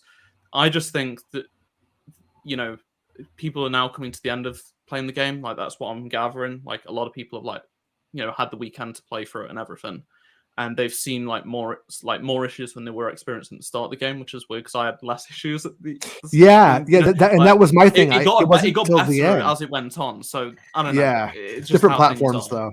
Yeah. But yeah. So Here's the thing, though. The thing though, as it's true, is we're like just a couple weeks away from the new Zelda game. They waited 4 years for this Star Wars game to come out. 3 more months to optimize and to check performance. Put the thing out in July. It wasn't going to hurt their bottom line one bit. It still falls in the same quarter return. Doesn't mean anything. Like there's no reason to not, especially when you're doing a multi-platform release, which is super freaking difficult to deal with from a QA standpoint. Like it's just wait, Rob, I need you to stop. Miss Susie is should be right back. So can you just hold it until she gets back? Everyone just stop. Everyone just stop talking. Oh, okay, sorry, Susie. I had to do that to you. Go ahead, Rob. Sorry. So because it is a good game, but when you do this and you're like, this is the conversation you have to have. It's a self-inflicted wound. They bring it upon themselves. You know, there's no reason for it. Like even financially, they're gonna make their money in the same because financially they make all their money in the first week of release, really.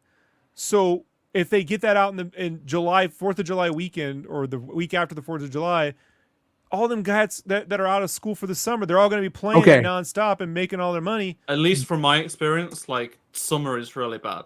Like people go out actually. I would rather have it now with a couple of bugs than wait until the summer. When it's 1,000 degrees outside, you want to be in your room air conditioned playing Star Wars, I can assure you we're in a different timeline than historically speaking. When it's 1,000 degrees and I'm alone and there in my ain't no room, Star Wars movie you don't want to know this summer. What I want. It's all about marketing. At that point, you're like, experience the fucking thing at home in your own air conditioning. You put out the Mountain Dew R2D2 cooler. You get to get your own R2D2, right? Do2, get it right? But it's a green astromech. Here's the thing is that it like this is my theory, but I believe I'm kind of right, at least to a degree about it, is that a lot of people want the game to suck because they don't really play games.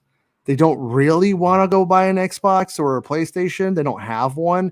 They don't really want to spend $70 on the game. They don't really want it. And so if there's an excuse, oh, the game sucks, it's shit. Fuck them. And I don't have to do it. I'm gonna debunk that. The people complaining are the people that are done with Star Wars. Like they've had enough. The average Star Wars fan has bought a PS5 for this. They've paid the $70. Like casuals, they're all in on this. It's the people that are like done with Disney. They're done with Star Wars. Like Battlefront set them on this deep dark. See him at the premiere. You know, like Last Jedi and what. Like these are the people that are like pirating the game and stuff like that. Blah blah blah. But it's really weird. Like this is what I can see. Like I've seen it the last few times. It's the same sort of people. It's just gamers. Like they're the worst. Like they're the worst than Star Wars fans in some ways. But yeah, so it's gonna be fine. Like I was just a bit like annoyed the other day because I was like, it feels like they didn't understand that there was going to be a big PC base for this game, like as big, because more, at least in my audience and like in like the Battlefront community, a lot of people have grown up and they've bought a PC. So you're saying I'm not grown up. That's what you're saying to me. You're saying I'm a big man child. That's fair. That's probably true. That sounds right. So a lot of them but historically speaking, as a true, they would spend 12 months optimizing, the PC release because of this. It's very difficult to coordinate Unreal Engine 4 with ray tracing across 700 video cards, you know what I mean? And AMD boards and video boards and God knows what else. So like you need that QA time to get all that in. And there's only a few outfits that really specialize in doing that efficiently. And what they've just gone is, well, we'll just throw it out there and basically release a beta and then optimize that beta in real time over the course of the next 12 months for a year-end edition. And this is the fallout. They're going to have to deal with this large chat. And yeah, I get like what you're saying. There's a vocal community out there just going to take a shit on anything because that's their whole racket on YouTube or Twitch or whatever the fuck they do. But this isn't exclusive to Star Wars is my point. This happened to the Last of Us PC release. This happens to like even the Crash 4 PC release was not the best optimized product, and that took a while to come out. Whereas, like, say they look how long they took to get the Miles Morales like PC release. Like, you take a long time, optimize it, come out. But they wanted to get this. I don't believe in a PC console simultaneous day one launch. It's so hard for AAA gaming to get that done. Better to start with a target platform.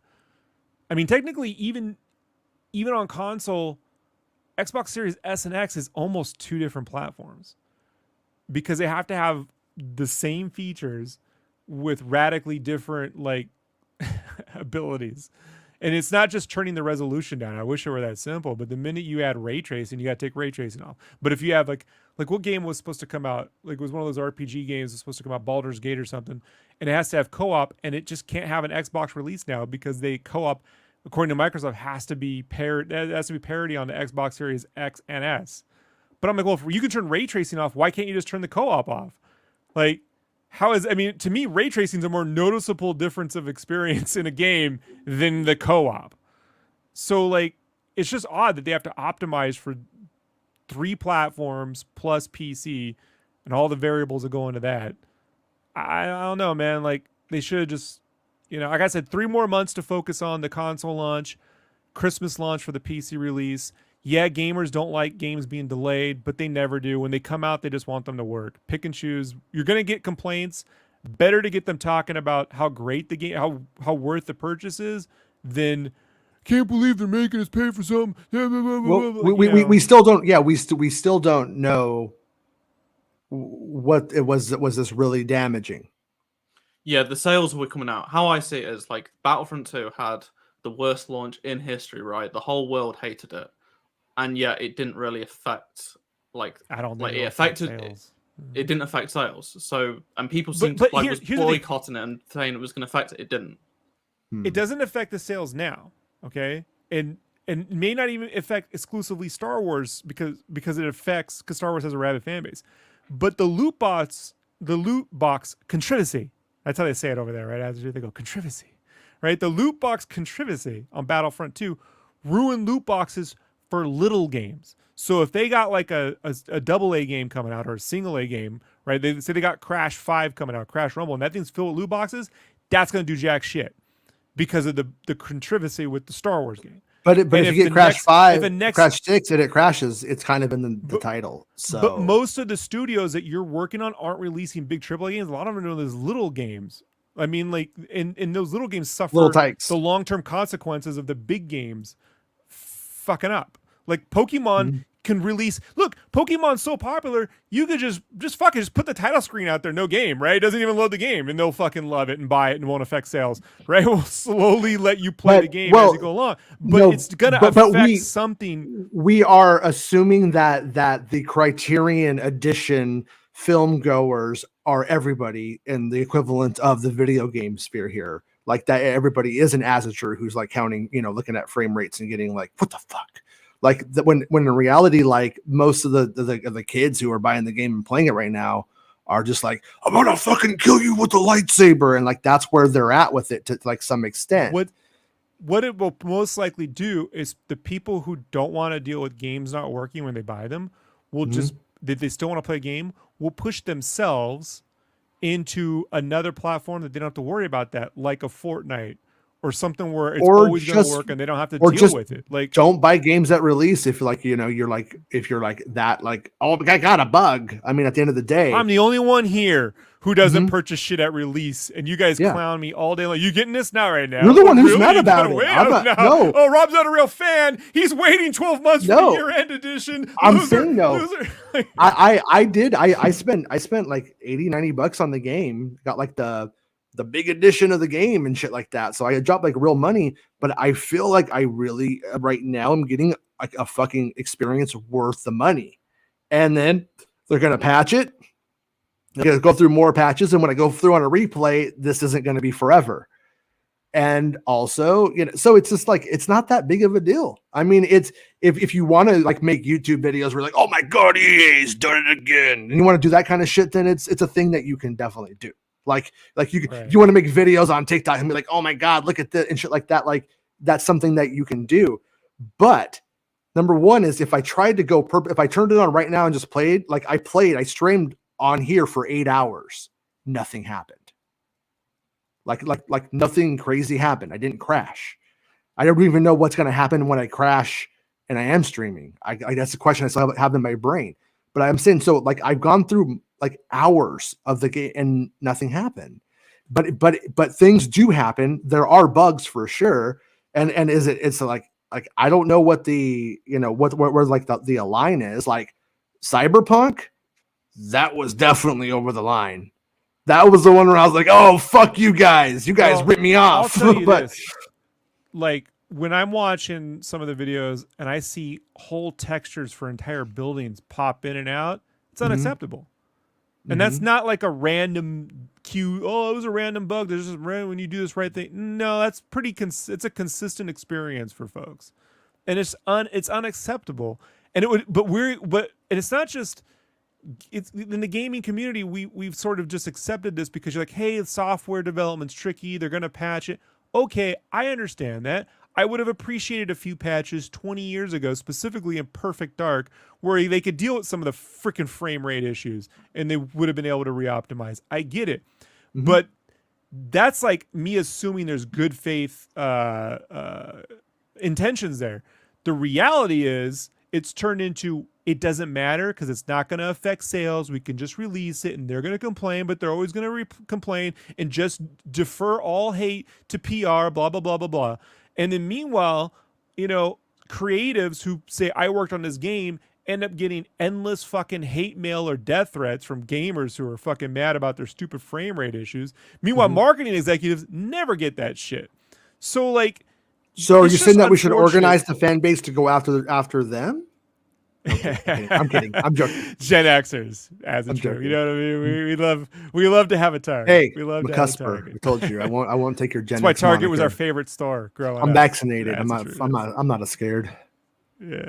But but 3 months of just, and look, I know these companies don't value QA, and it's nothing new. You remember Mythic, the company Mythic Entertainment? They did the Warcraft MMO. The Warhammer MMO, right? Okay. So I was down at Mythic in like the summer of 2008 thinking about moving up there to work on it. So they had me down there. And I was actually hanging out with people in QA and they had their own internal QA. And like the QA people were so naive. They're like, oh, they love us here. They fucking canned everyone the second they could get it and offshored those jobs, you know? Like they don't care about. And they had quality programmers on that QA. They had local people that knew the developers. They were associated. They were able to have a rapport, and it was really smart. But you think corporate didn't give a shit? They canned everyone and moved that shit overseas the second they could do it. You know, just because it'll be cheaper. Yeah, but then your game fucking tanked. You know, and for a multitude of reasons. And so like, it's kind of thinking, man. Like these are long-term properties. To me, a great Star Wars game. At your a AAA Star Wars game at your studio sets up a lot of goodwill towards your other games. Like, look how fed up people are with Ubisoft, right? If Ubisoft comes out with a AAA Star Wars open world game and it kicks ass, you start feeling good about Ubisoft games again. You see what I'm saying? And so, like, Fallen Order did that with EA because people really liked it. It changed. And so this is all unnecessary. Just don't give them the amp. There's gonna be some random shit that happens in every game. But but like that Pokemon, the Pokemon one's the worst. The Red Violet game or whatever. Where I mean, the QA on the bugs in that are so atrocious, and that's a single system. There's no excuse for that for like $1 billion franchise on a single system that can be emulated on an iPhone from 4 years ago. It is ridiculous, you know. But this right here, it's like it's been 4 years. Every YouTube channel I go to right now should just be like, this freaking thing is amazing. In the same way that when this Miles Morales DLC came out, everyone was saying. But that's my experience. Is 99% of it has just been amazing. No, I've listened to like I can name drop. I'm just talking about myself. Does Liam Robertson's a pretty fair-winded dude. He's got his own podcast. He's had technical issues on the console side. That Jason Schreier guy said the exact opposite. He's like, it's not fucking broken. I'm not having that. And he's pretty reputable too. I'm just Yeah, saying he though, like, clowned me though at E3 once. So I did was he like, really? I'm a big fan of your work. He's like, what do you do? Oh, I got this game magazine coming out. Oh, that shit's dead. I was like, all right, Jason. Really? I was Oh, like fuck yeah, him. it was funny. We were in line at the E3 booth. I was like, thanks, Jason. You I want a don't know. copy? It was kind of funny though. That's kind of he's kind of right though. I mean, to be fair, he's I kind of didn't right. tell him I was working on video games too. I was like, whatever. Yeah. But So yeah, but there is other news that isn't Jedi Survivor related that's positive. So oh yeah, I mentioned a while back, well, probably about a month ago, that someone's team lost the last minute. I don't know what that means, but Nick, $2. laughing at Bespin. Oh, sorry, So Bespin. there was a random Reddit account say that there's a episode 1 Racer remake coming this year. Mm-hmm. Well, Xbox have put the Aspire re-release free for everyone with Xbox Live Gold this month. So just a bit weird timing. Like maybe there's an announcement this month. Wait. What do you get with Xbox Gold? You get the episode 1 Racer for free. 1 second. I need to let my kid in. Hold on. Okay. So you're saying the original one will be on the Xbox Gold, but we're talking about an actual remaster, right? So Yeah, so preamble maybe. So yeah, that's typically how like they've been doing these sort of things. Like with anything Star Wars related, they always try and get the old one in. So I don't know.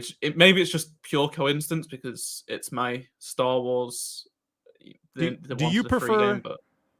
Do you prefer playing the episode racer on the Dreamcast controller or the N64 controller, or the N64 controller with 2 hands, the dual approach? What if I told you I've never used any of those controllers but one, and only one? I knew you didn't. I knew you didn't. I knew. That was a Dreamcast at like some holiday place. Like it had all food all over it, and I was like, "What the hell is this controller? I've never seen this in my life." This was like when I had a PS2 at home as well. The meanest D-pad ever made. It'll actually cut. It'll cut into your thumb. Like if you tried to play Street Fighter Third Impact on it, like it had a Sonic game in it, and that's all. Like, I was like, "Wait, this has multiplayer?" Because it had like an online. I was like, "Wait, this old console's got multiplayer?" Like, came with the crazy 56K modem built right into that sucker, buddy. Plug that into the phone. Get yourself a DSL line. You know, you're rocking. Like you get web TV on the Dreamcast, my friend. But did you ever play the Racer 2 on the PS2? You played that one, right? No, so I didn't even get Racer until like on a I got like EA gave me like a year of EA Play, so I just downloaded like all the classic Star Wars games I didn't have on Steam and played it that way. Like I never had like many classic Star Wars games. Like I start with Lego Star Wars, then Battlefront, the Revenge of the Sith game, and then by that time it was Xbox 360 time. So yeah, I missed out on some of the good games and some of the bad games. So episode 1 Racer maybe getting a remake. It could be pure coincidence, but who knows? And then today, Andy Robinson, who's like a journalist editor, he says there is a RTS going to be announced soon by a big AAA studio. Oh, that's cool. I wish that was in VR. Have you done any RTSs in VR? Is it true? I haven't. No. My problem with RTSs is I can't memorize the fucking maps to save my life. But in VR, it's like a little toys. You got a giant toy, so you can look around. It's so much fun. You can actually reach out and grab like sets or move them around. With Star Wars, that would be I don't really amazing. gel with like RTS games. Like I only have really got into like Halo Wars just because like it's really dumbed down compared to like any of the others I play. I don't know. I'm not a huge fan there's too much going on for me. But I played Age of Empires on the Xbox for like a night, and I was like, it kind of works. It's weird, but it's super hard playing on a controller. Yeah, so he says because people were saying, wait, is that not the BitReactor game that Respawn's helping produce? But like they've been adamant it's not an RTS. It's going to be like XCOM because those guys, like the guy that's leading that studio, he did XCOM. So it's like going to be like that rather than a real-time strategy game. And Andy said, no, it's not that. It's unannounced, big, well-known AAA studio. So that, to me, I just find it really strange that if there is that and the episode 1 Racer, why didn't they announce it at Celebration? Or like today? Like, why announce it later this month? It doesn't really make a lot of sense to me. Maybe it's going to be in June at E3. Maybe that'll be it. But still, it doesn't make much sense. Like, there wasn't hardly any Star Wars news. There wasn't any Star Wars news at Celebration. It was just the Jedi Survivor trailer. But to be honest, from today, there has been way more Star Wars gaming stuff happen on May 4th than ever before. It's pretty crappy compared to what we should be getting, but literally every game that's active, even ones that don't get updates anymore, have something going on. Like, they've added a new character to Lego Star Wars today, which is random because we should be getting Mando DLC, but looks like WB cancelled that for Harry Potter. But yeah, so many games got content today. Even like Battlefront, they went back, like the team at DICE, like they found the keys to the program that allowed them to do the special event that we've been asking 2 years for. Like they've got it working for like, because it was only supposed to be on January 1st and May 4th every year, and they've done it. Like, because it didn't work, like because it was bugged out, because they didn't, the team split up. So yeah, it's actually been pretty good for gaming today. Like, there's been a lot going on. Like, if you're a Star Wars fan, like, you've got Survivor plus everything else.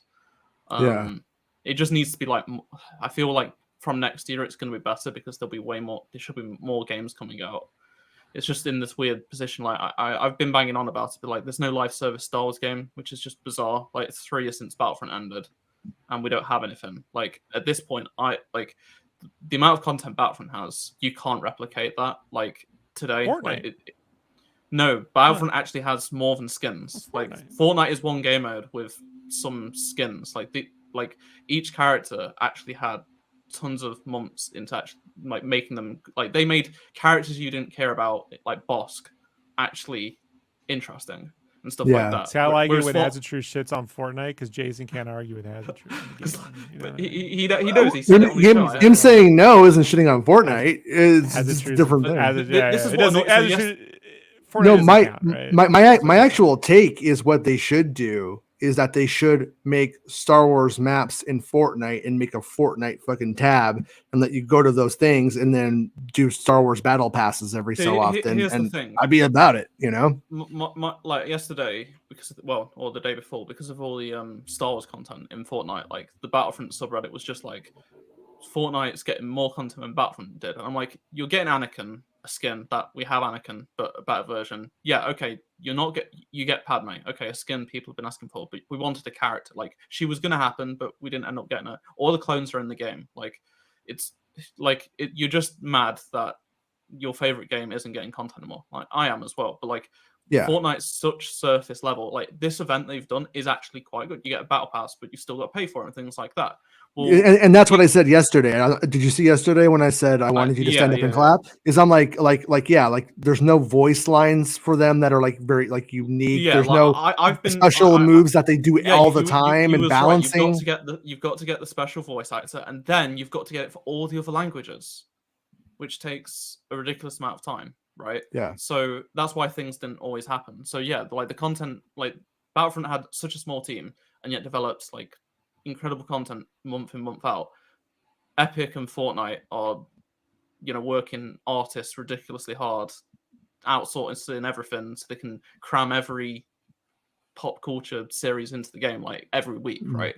It's just not possible to do with that with Star Wars. But like at this point, I think a lot of us would take a bare bones game that comes out pretty bare bones, but then gets regular content. Like with Battlefront, and whatever the EA release next, that's multiplayer, and it's going to be compared to Battlefront 2, but it's got so much content, no game can live up to that anymore, like multiplayer-wise. It just had so much already at launch, and then just every month got something for like 3 years.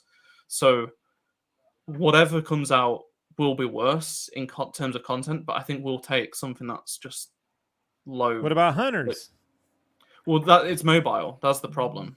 And it's built for mobile. So It keeps like getting pushed into these weird things. Like I kind of wonder if it's gonna be a mobile game in the end. I've had this theory that they are going to bring it to console and PC, but it still was made with a Switch and phone in mind, like a touchscreen in mind. That's what it was designed for. So yeah, it's not, and it's not going to. It's got an art. It doesn't have like a photorealistic art style. Like, here's my thing, right?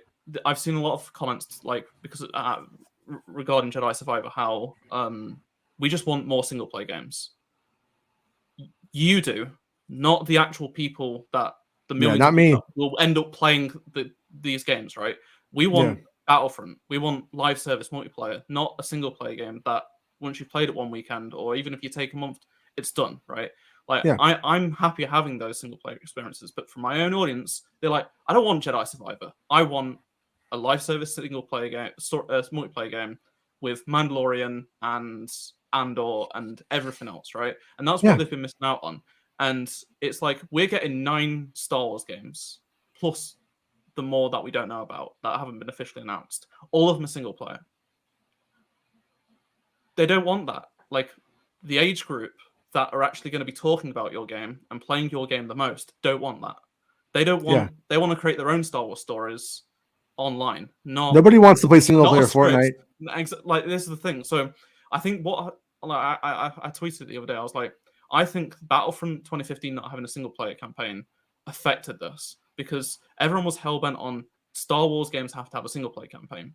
Well, Battlefront's campaign in the first game was just Tamura Morrison talking over some cutscenes, right? It was cool, but that was the extent of the campaign. It was just instant action with cutscenes before it. So Battlefront didn't need a campaign. Battlefront 2 probably was worse because it had a single player campaign. So they got John Boyega complaining about it and this, that, and the other. So it made them have to make one. They made one because there was a lack of single player games because it wasn't. They was developing the ragtag, right, and stuff like that. So people wanted a Star Wars story, but those were like, just some. There were Star Wars fans that want the single player experience, not the people that ended up buying Battlefront and sticking around for 3 years and being vocal about it. So now we get in 9 single player games. People don't want to play Fortnite. They don't want to spend money on skins every 6 months, whatever. They want an actual Star Wars game that maybe is free to play, but they would get regular Star Wars content.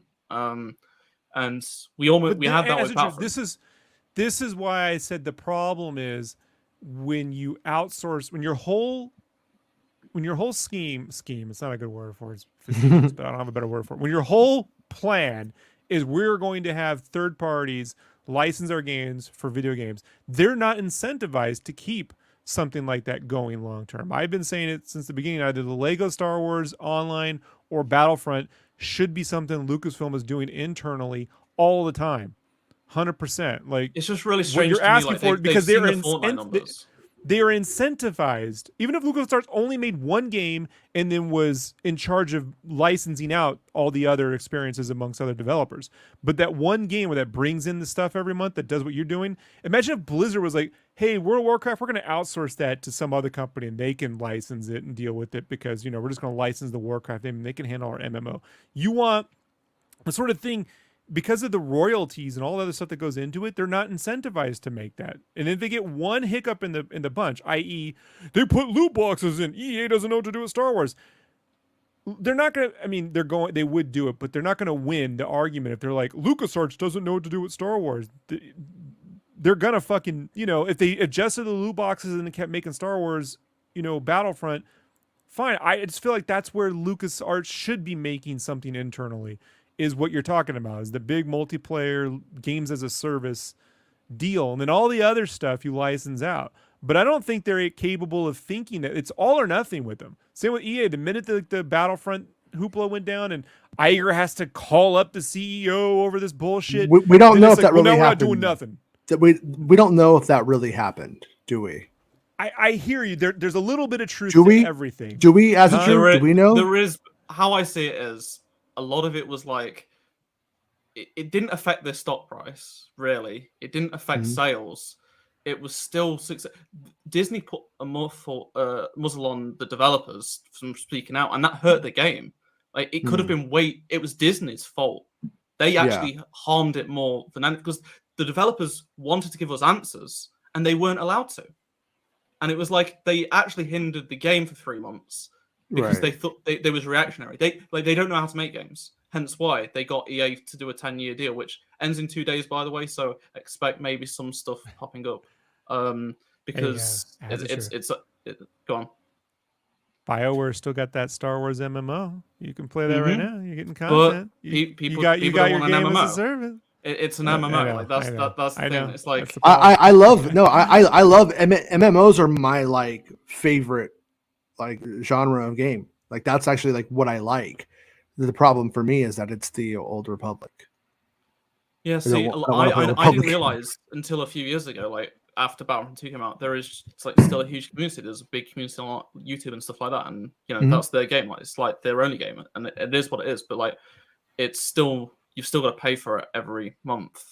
You can do a free account, but it's free to play. But if you want to do anything and be competitive, you have to still pay something. And it's just like it's also only on PC. Most of the people play on console. Like by far, Battlefront's biggest audience was PlayStation, and Xbox closely second. Like the PC stuff was only successful because of like mods and also us YouTubers played on PC. Like we would stream on PC and like they'd want to like get in our lobbies and stuff like that. It was also much easier to make content on PC with stuff. But yeah, I just think they've gone too hard into single player only stuff because of the reaction from Battlefront not having a single player all those years ago, and now they've been left for 3 years without a live service Star Wars game that could have been doing so well in this time frame. And now I'm just like, what's next? Like this ties into like what I said about Respawn not understanding there is going to be a PC audience for Jedi Survivor. Warner Brothers not understanding the people talking about Lego Star Wars on 5-year-olds.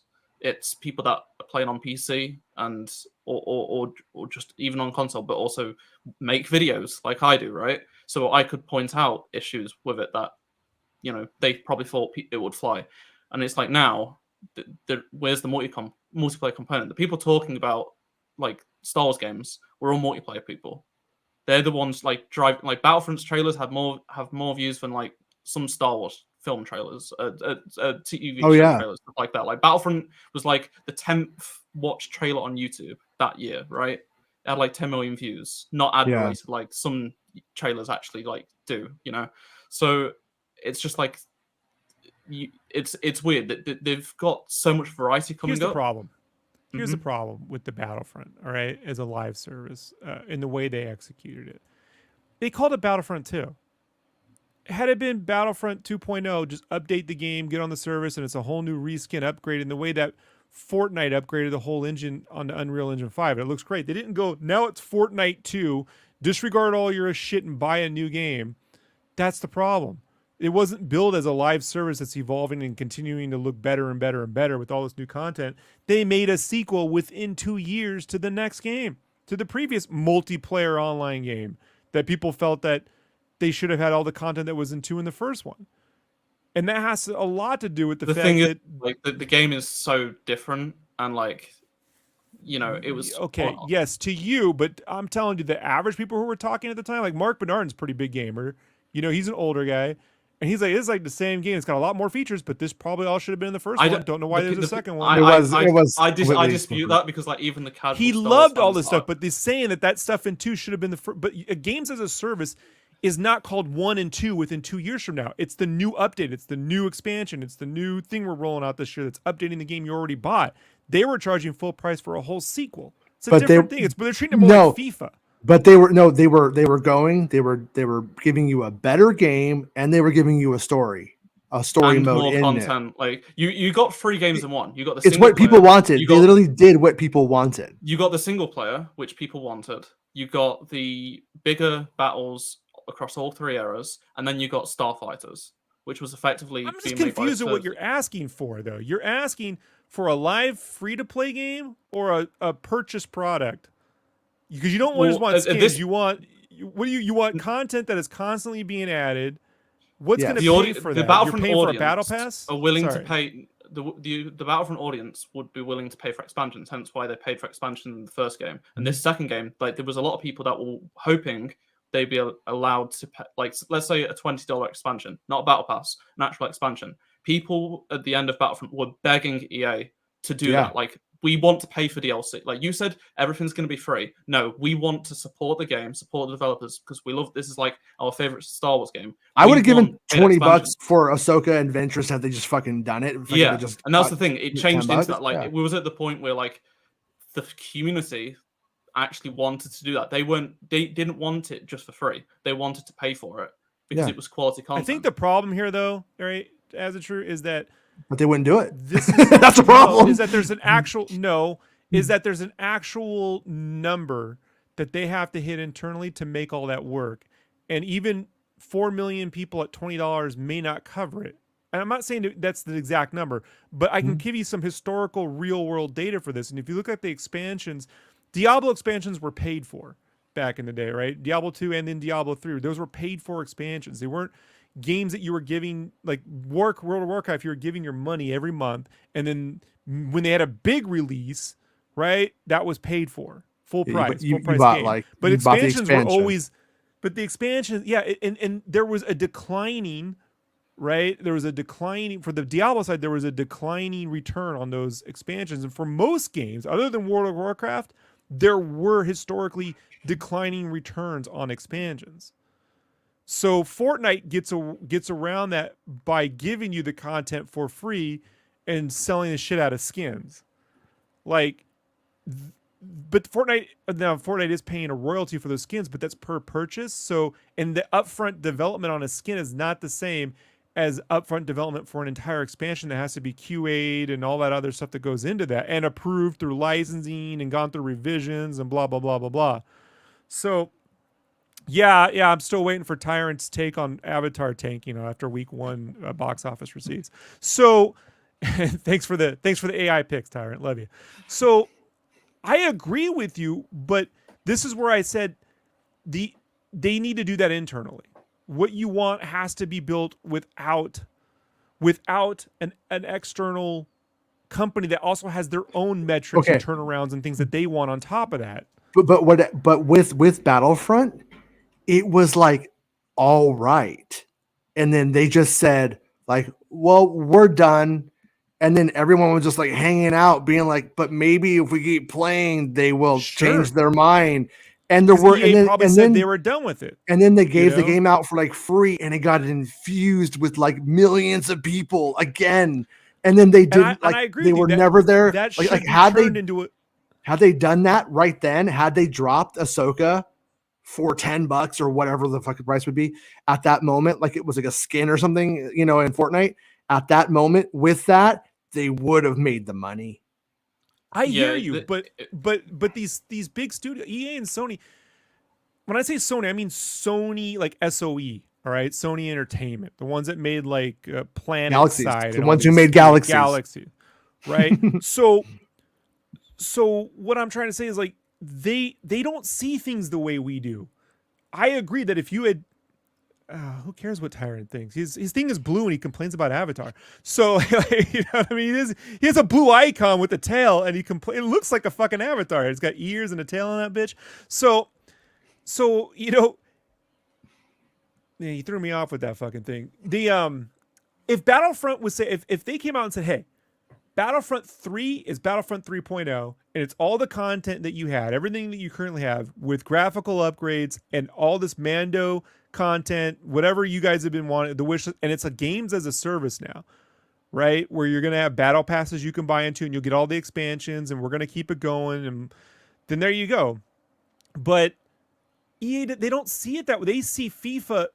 They're not turning Madden into a service. They're charging you $70 every 12 to 16 or 18 months, however they release that fucking game these days. Regardless, that's how they see. That's how they've made their money, And so they're not gonna. The only person incentivized to do that would be either a really desperate studio that needed that win and had the capital and the time to put into that, or Lucas Arts himself. But Disney does not value video game development. They've been on record. That's not when they made Split Second was a great racing game. They shuttled that studio. Was it BlackRock? They shuttled that in 3 seconds. Like the Disney Infinity was great, but hey, shelf space at Target's getting tough, so shuttle the whole fucking thing. Mm-hmm. They just don't see that. I knew the some of the people who were developers on Infinity. I had a good relationship with them. And they were like super bummed though, because they just realized that there was absolutely no way to hit a profitable place with what was left and with what was coming. So it was just that whole industry, that whole thing killed itself. Unfortunately, the problem my kids really loved it. comes into there's a lot of problems. There's no easy. Only fascism gives you fucking easy answers. It's just one thing. Go blame that, right? Like the real world is complicated and nuanced and difficult to master. But if I had to say the biggest problem is licensing in general and the guarantees that are demanded upon every 12 months from royalties and the profit margins that companies expect when they buy into an IP. They needed to perform at a crazy rate in order to make all of that work. And everything's going to have an ebb and flow. I guarantee you Fortnite had ups and down months. And then, but long term, it's working out for them. Like surprisingly so. I mean, not because of the game, just because I don't know how those returns work on all those licensed characters. Like that, I would hate to be the accountant on that one. That's pretty nuts. I do think, though, you are right, as a true, that there is a mainstream audience that would like a consistent experience that meets the Battlefront criteria, because the Battlefront fan base, this shit's never going away. It's been 20 years of hearing these motherfuckers talk about Battlefront 3, and now we got a whole new Battlefront 3 we're never hearing it. We got a second Battlefront 3. No, the thing I think is being left out of the conversation is the fact that I think the obvious answer was there. The ability to do it was there. The player base was there, but they were afraid after the loot box controversy to get fired for being the one who said, let's charge money for it. That's my reading of it. I've heard conversations, they couldn't do it because even though the community would have supported it, you would have had the people that didn't touch the game still after 3 years who it would have created it was about building reputation. They spent 3 years rebuilding reputation and they redeemed themselves to the community and to even some people that are outside the community. But any hint of bringing any way to make a little bit of money to keep the game going even longer would have hurt them more, and they weren't able to. And that's why every time it was even there was microtransactions to buy skins, but the skins were so easy to get. I remember they got backlash for it being this is where I got almost doxed and stuff because this big YouTuber made a video. He was arguing you have to play the game to get the skins.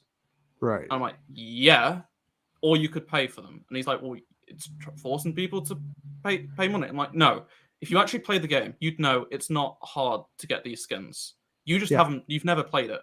They actually even made it easier with this, when they made the skins come out for the first time.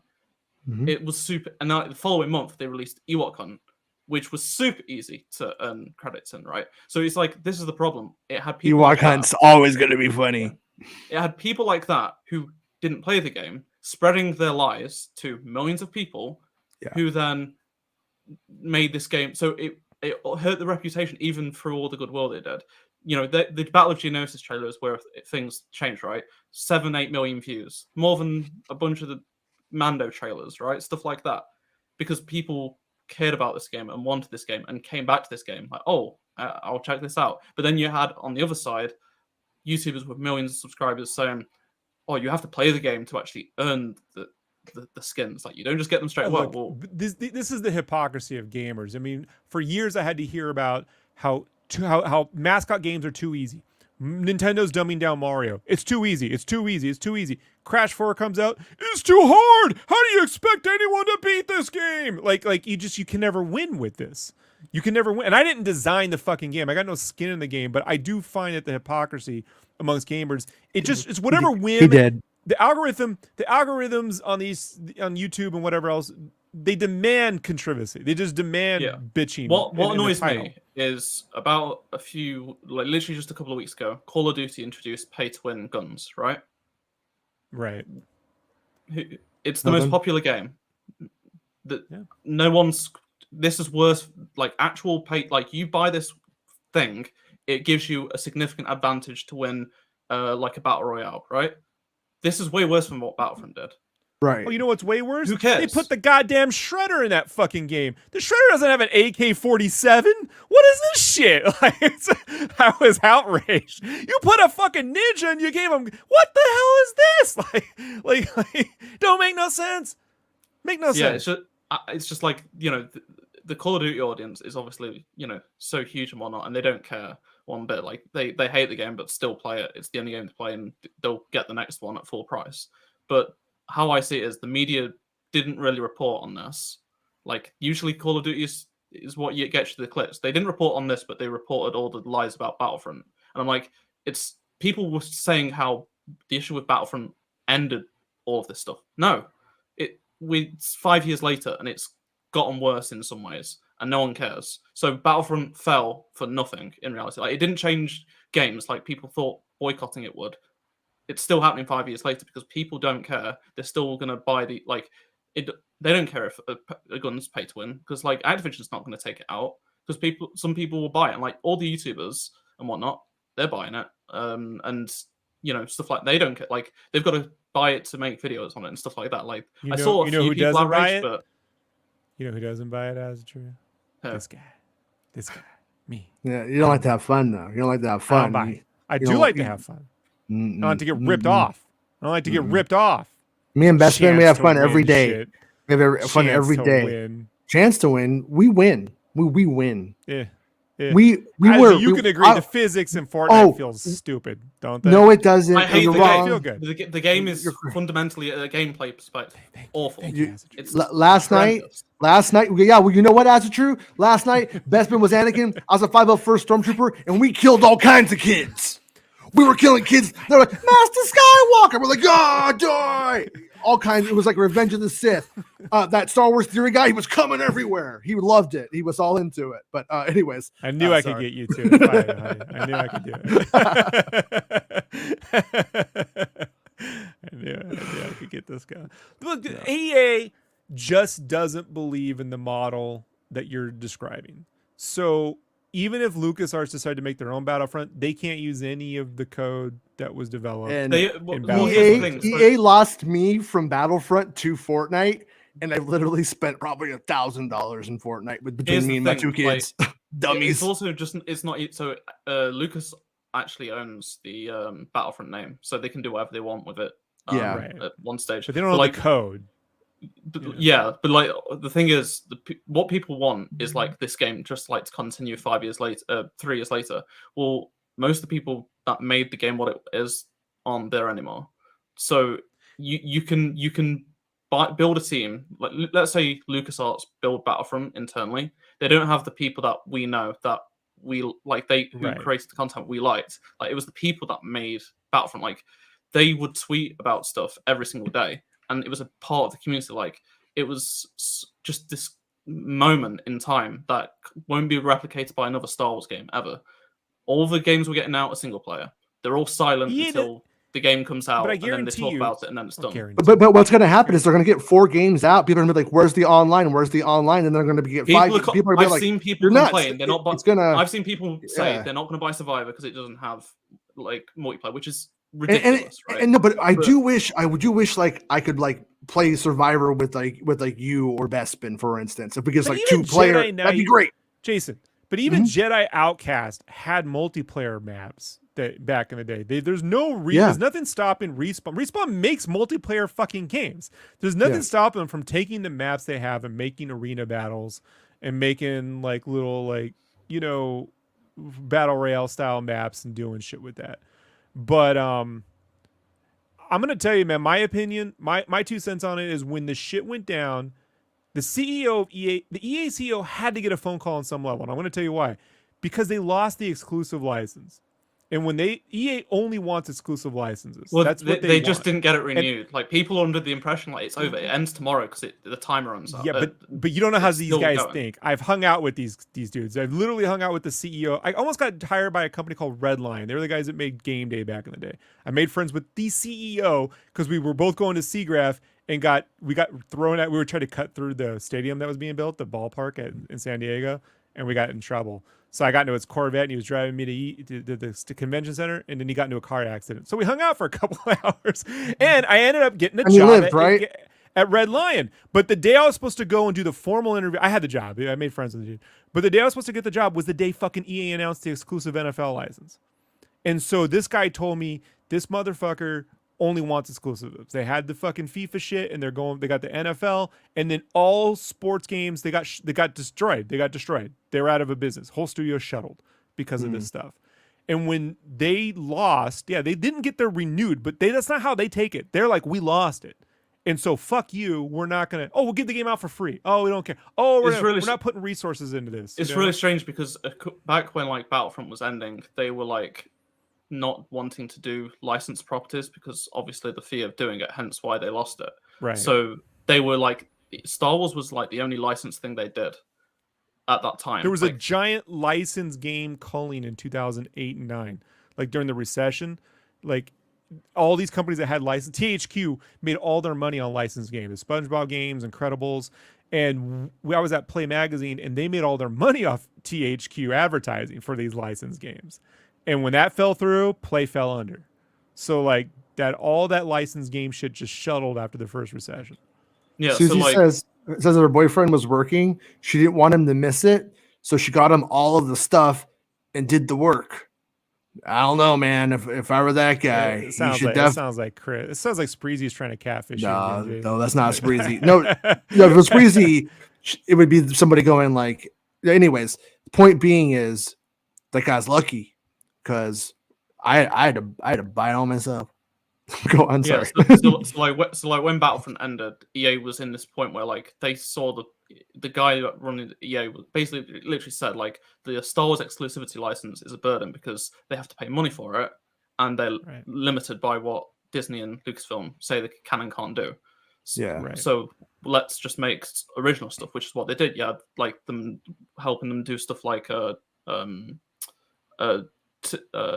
like not the indie games, but like the Haze Light games and stuff like that. But then licensed games have been coming back, so that's why EA is now doing the Iron Man open world game and Black Panther open world game. They've got Respawn doing a bunch of Star Wars games, so now they're like realizing they're going to go into that. So it's just frustrating because it's like if they've not made that decision to stop doing licensed stuff a few years ago, Battlefront would have still been going on. And it's like TT Games, like their whole thing is licensed stuff, and they've been trying for years to do non-licensed stuff, and none of them have ever come out, or non-Lego stuff. And now they're in this position where, like, who knows what's going to happen. Speaking of which, it showed off today because, really random, but a year later, they've done like a big infographic showing like loads of data about the game, which is cool. And in tiny little numbers, 12 million players. We heard 6 million copies sold. So it does include Game Pass, but that's 12 million people that have downloaded Lego Star Wars: The Skywalker Saga. Pretty insane for a Lego game. Like, so people were saying the game didn't sell very well. I mean, yeah, it was last year. It was FIFA, Call of Duty, Lego Star Wars in the UK above Elden Ring and stuff like that. Because like kids, families, it's like the easiest game to get. It's cheap, so it's pretty cool to see that's crossed over 10 million. But if their profit margin was they wanted $12 million, and after licensing they made 10, then suits go, well, it's not worth it. Then we could just do whatever we want. It's not how, but they don't understand that if they cultivate that audience, the next thing could end up doing 30 million. Because it's like obviously. So WB has basically said they need to move away from doing stuff that isn't Warner Brothers. So, like I said before, the original plan was to make that Disney game, which was in development for a long time, and then got cancelled because they didn't really know what, like, they felt like it wasn't going to do very well. So then it was like, okay, let's make a new Lego Batman game because we own Batman, and then do Skywalker Saga stuff because it's a popular game.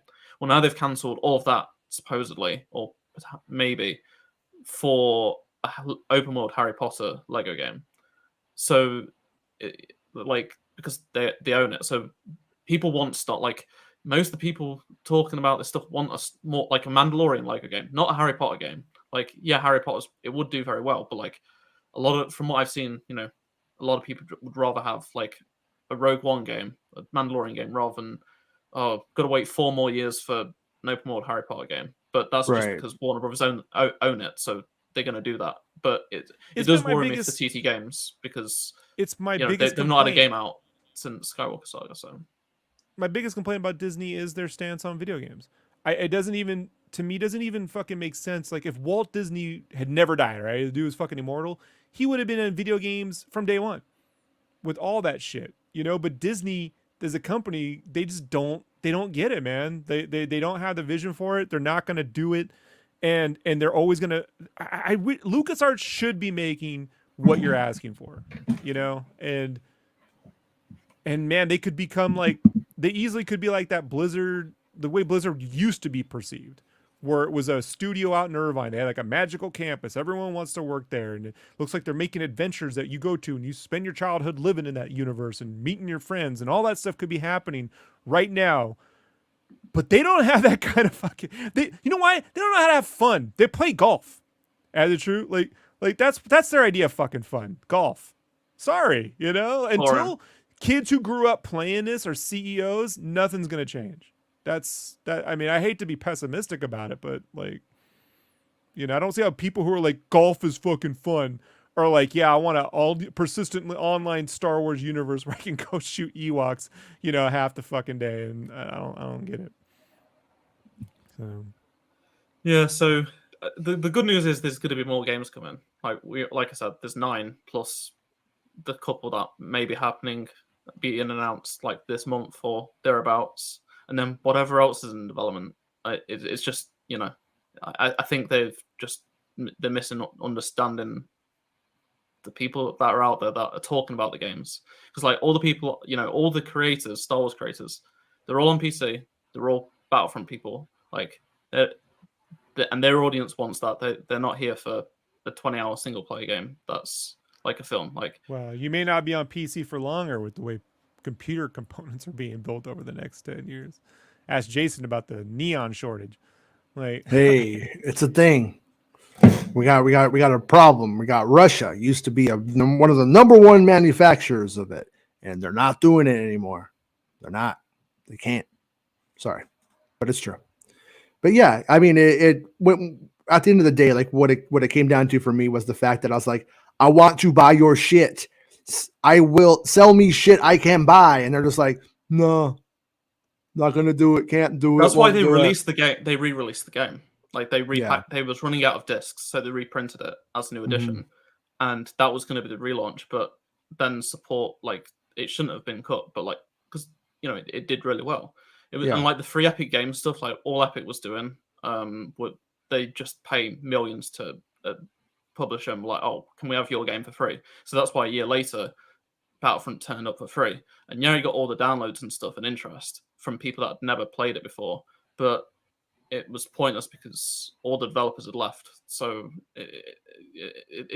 none of it ever made sense with that game. Like, it was doomed from the beginning, and just amplified by like bad actors and strange decisions. And it's like with this game, like with Jedi Survivor, like it's an AMD sponsored title, so it can't have like DLSS in and things like that. And it doesn't. What is that? What is that? So it's basically it improves your frame rate, in short, right? But it's for NVIDIA graphics cards. But because AMD paid, AI frame insertion, so you can get a higher frame rate. AMD's got like a version, but it's worse. And like that works on like NVIDIA graphics cards, but like AMD's paid for that to be in Jedi Survivor only, so you can't get NVIDIA's version. So, and like they was like saying, oh yeah, we like all the game was developed on these processors, like blah blah blah. We gave them the PCs. Well, I have a Ryzen and it's got bad performance. Like that's what it was supposed to be optimized for, and it's not. So it's like, you know, a decision like that could have been made years ago, has now got a lasting effect. But yeah, so I am excited for what's to come because there is so much coming out, and there's a good variety. This is the problem I had with people complain about Squadrons. There's a lot of people that really don't want a Starfighter game. People say, "Oh, we'd love a Starfighter game." It came out. They don't want a Starfighter game. They want first-person shooters. They want Call of Duty, but Star Wars. Like, you know, people keep saying they want pod racing. They don't want racing. They want first-person shoot, or like they don't want to race stuff. Like they say they do. They'll play it for like 5 minutes and then want Battlefront. Well, this is why the video game industry needs a much more robust and healthier single A game industry, community, whatever. What I mean by single A is I mean, like the pod racer scale level of content, racing game that's 12 tracks, blah, blah, blah, blah, blah, with, some modern version equivalent of that. GTA cracked it for that. It's not necessarily a first person shooter exactly, but I mean, but when I'm playing GTA, then all of a sudden I'm like, I know, but I'm saying I get tired, so and then I start racing, like the ability to have those things in the same environment is, I think, probably what I had the only way to do it. What I had hoped might help bring that back was something like Games Pass, where you can make a more responsibly funded game that doesn't need $200-400 million. You can make a $50 million Star Wars pod racing game and put it on Games Pass, and the return you're going to get back for subscriptions to play it exceeds far more than the $50 million. You see what I mean? So you can make these smaller level games, because as long as they're tied to a subscription, then you have in-game purchases, pays for itself. The problem is when you get behind, like a giant Star Wars movie, you have to invest another $150 million into marketing a AAA game. Like the pod racing game make no sense.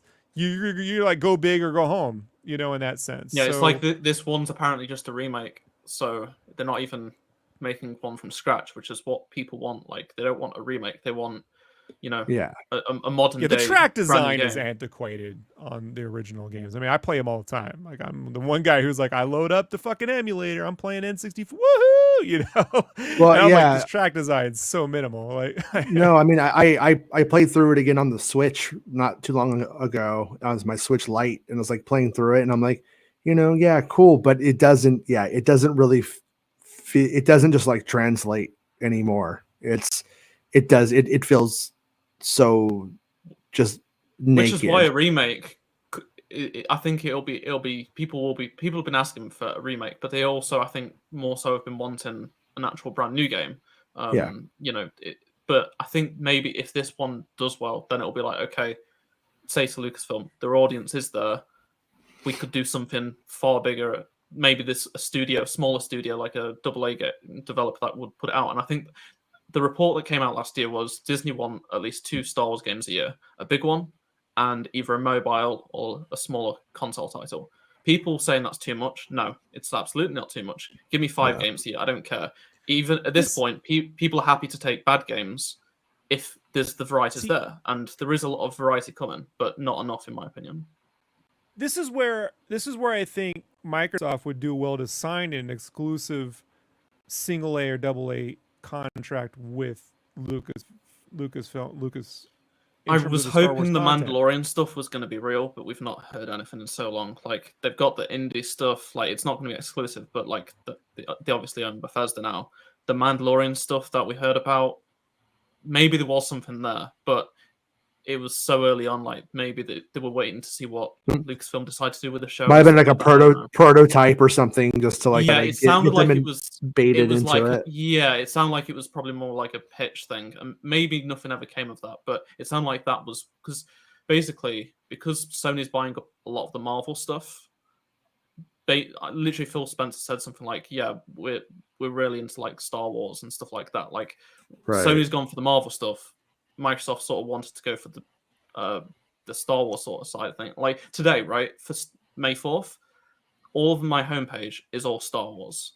And like just opening up Jedi Survivor gives you Microsoft reward points. Playing Lego Star Wars The Skywalker Saga gives you reward points. Like they've done a pretty good close deal. Like they've just given you an animated wallpaper for Jedi Survivor for your Xbox. Like there's some sort of, like, they've had a good relationship. They did the marketing rights for both Lego Star Wars and Jedi Fallen Order. AMD had like the platform preference this time around, so that's why they didn't with Jedi Survivor. But there is like this relationship there. I'm just surprised, like we've not heard of a game yet.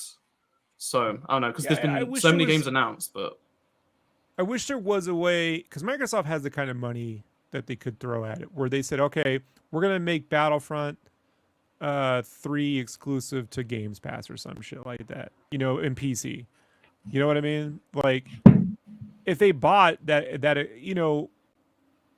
because they have a working relationship with, and it's like a coordination with DICE or something, they could do that. I mean, it'd be a fuck you to Sony, but if Sony's not even interested in Star Wars, then it's not really, I don't think they'd give two shits about it.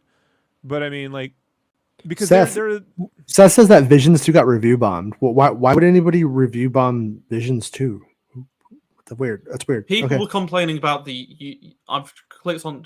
I know I'm with sidetrack, but on the Star Wars YouTube channel today, they put up 2 stuff about Celebration, like the closing ceremony, like the cool montage with Nemec's monologue over it. All the comments were like, "Bring back Gina Carano, woke Star Wars, like Disney. This is the death of the franchise." Like, they put anything out, it's gonna get attacked for no reason. Yeah, well, she's doing movies over on Daily Wire, so she shouldn't go anywhere. You could go watch those wherever you want. When you go to Star Wars Vision Season 2, it has 100% tomato meter from the critics and 74% from audience, and that's still higher than the first one. So that's not going to faze nobody. Mm-hmm. It's just when people are calling you racist and you go and you hit the international thing, maybe you are racist. But anyway, sorry guys. Like I was just like, what the fuck? If I could trick Phil Spencer into doing it, I would do the Battlefront thing and get him to get the exclusive Super Star Wars on a Games Pass. Like, make it a Super you and your Super Star Wars. I'm telling you, man, multiplayer brawler with all the different fucking. It's the money you put in to the return you get. Go play multiplayer 4-player or 6-player TMNT. The one that just came out, and tell me you're not having a great time, dude. It was a good time. I beat it with 6 people and all that stuff. Well, I did with 4 people, but yeah, no, and they fun, man. and there's room for that kind of thing in Star Wars for sure. They definitely Which is why, like, this whole idea that Disney want one big game and one small game makes perfect sense. A big single player multiplayer game, and then a smaller game, either whether it be a mobile game or and with similar that scale like of game. You don't need ray tracing and anything that's going to take 4 to 5 years to, it's ridiculous. Some of that stuff. Yeah, so that's my thing. It's like there was a lot of people saying I've got Star Wars fatigue. Like 2 games a year is too much, and I'm like, you're like not the target audience. Like there is a lot of you being vocal about it, but you're not the people that these games are being made for. Like they're being made like Squadrons. I always use as an example. There were people waiting for a Starfighter game for like 2 decades. They're still playing X-Wing, right? Mm-hmm. They got their game, but the Battlefront audience were like, we didn't ask for this. We want Battlefront 3. We don't want a Starfighter game. We want ground-to-space battles on Coruscant, not New Republic versus the Empire stuff, right? But like the people that wanted Squadrons, they got their favorite ever Star Wars game. Like that's what they still like. There's a few of them, but I still play it sometimes. It's like, good. To some people, that's their life. Like, but it's like if they made Battlefront 3, Part 3 to Fallen Order tomorrow, and Super Star Wars and all that, you know what I would just do? I would just buy the one I want to play now, and then when I got bored on a random Sunday, I would pick up the other one down the road. You don't have to. That's what Games Pass is supposed to be for. Like, right, but I'm talking about the audience that says that's too much. That's too much for me. It's like because you have a fear of missing out because you're still being tricked by that. Yeah, and that's the thing. It's like they should. Says the Fortnite guy. I know. Minimum 2 games per year would be great. And like it seems like we're going to be getting to that point in the next couple of years. Yeah. It's just my worry is they've put their eggs in one basket being single player by the sounds of it, which is that or if it was all the same genre, which it's not. So that's why it's not. That's why it's not an issue. Yeah, Battlefront 3. As it's true, the Battlefront 3 was that a multi-system release on the Xbox and PS2 back in the day, or was it PS3? The original Battlefront, all versions of Battlefront 3 were all multi-platform. Yeah. Yeah, but for 360 or was it for the previous? It was 360, PS3, and I don't think. Like imagine, because we know the game was like 98% fucking done. They got the code lying around somewhere. Imagine if Microsoft was, hey, we're wheeling out Battlefront 3 from the 360 exclusive on Game. You're gonna get that one you never fucking got. In the way that they wheel out, like like they spent 30 years and eventually someone got the fucking downer cart. You get the Zack Snyder's Justice League or some shit. Like they could wheel that stuff back out. Wrap it up. Because I mean, 360 development it's not hard to load that. It's not fun, but the guys are still alive. People, that there are people that can get that code ported over and Yeah, up. people are trying to remake it right now for PC. Like, and if you had the source code, it wouldn't be. Microsoft could get that working within 12 months. So. I don't know if it was real, but like a couple of months back, this person found like a Battlefront 3. I think it was for PSP. They were like they like tested games, and they just were like it was like a CD, and they had it, and then they were like showing pictures of it on Reddit. What they did was a lot of that content got reused for Renegade Elite Squadron, like the story and stuff like that was reused for the PSP and DS game because it was all. You're never gonna be able to. Like PS3 code's a fucking nightmare. You don't want to touch that with that fucking 10-foot pole. The 360 side is totally backwards compatible. I'm playing Crackdown on 60 frames per second right now. Like it's totally works. You're a maniac. You know that you're playing Crackdown and transforming cars and action figures are my jam.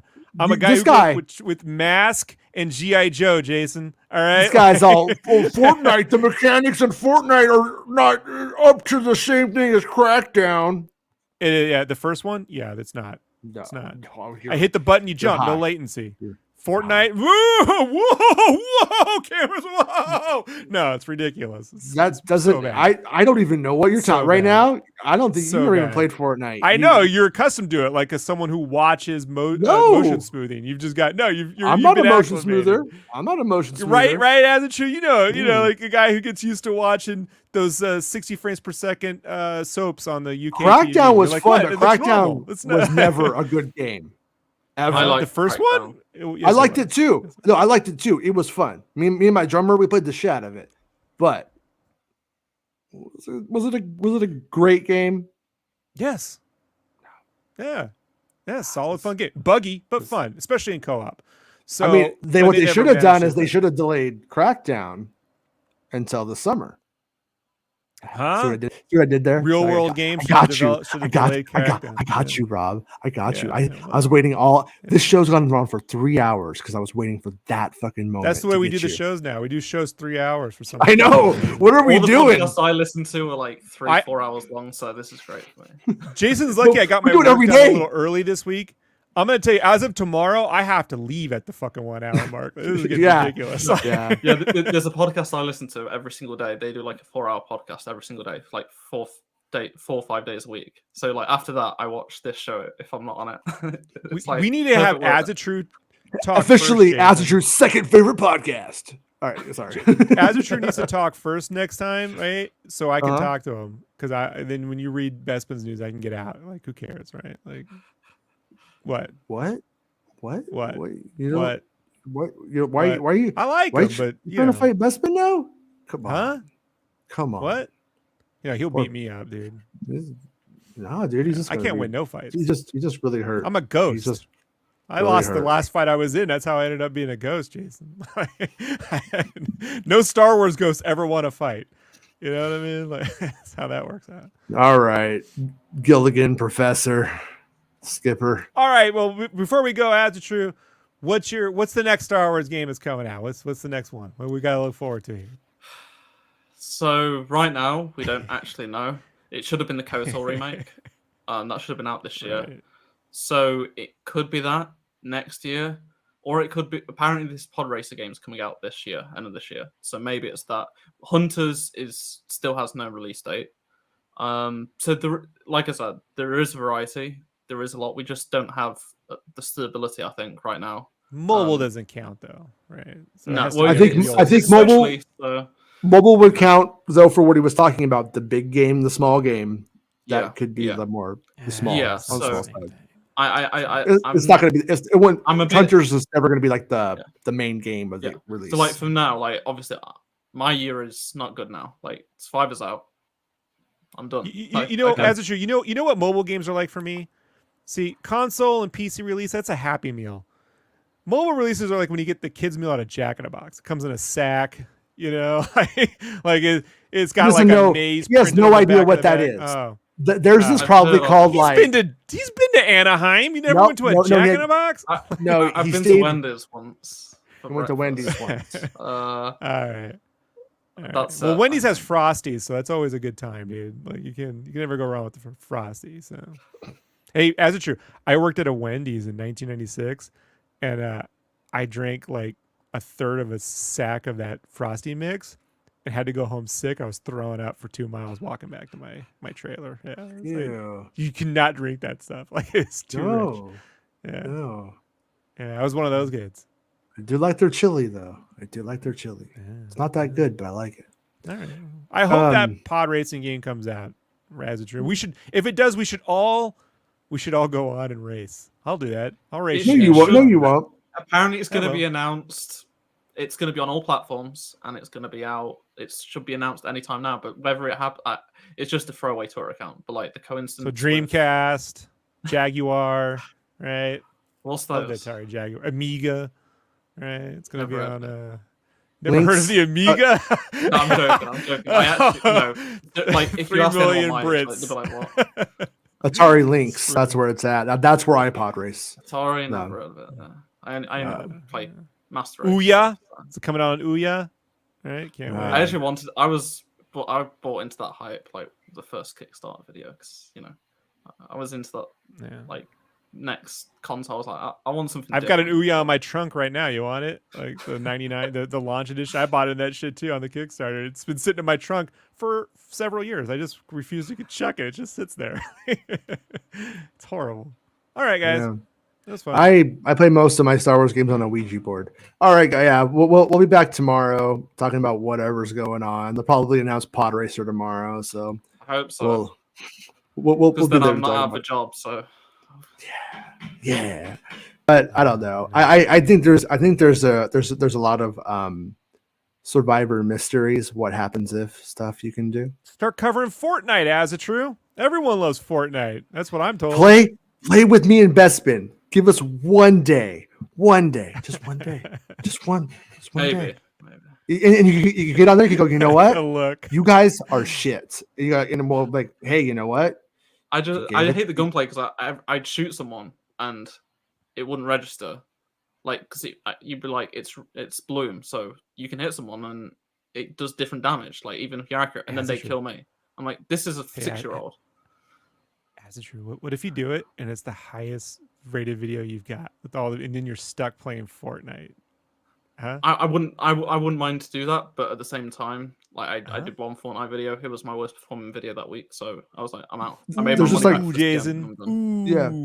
Well, no, it's not because nobody's playing Fortnite. It's because so many people are doing Fortnite videos. He's like coming into it. The people that are successful doing Fortnite that switch from like other games, like I used to watch some of them. They don't actually enjoy playing the game. They only did it because it was so successful. Like, there's a reason why I'm still doing Battlefront and stuff, because like I actually care about the game. Like I can only make videos about stuff I care about, and yeah, it hurts me because like I can't grow.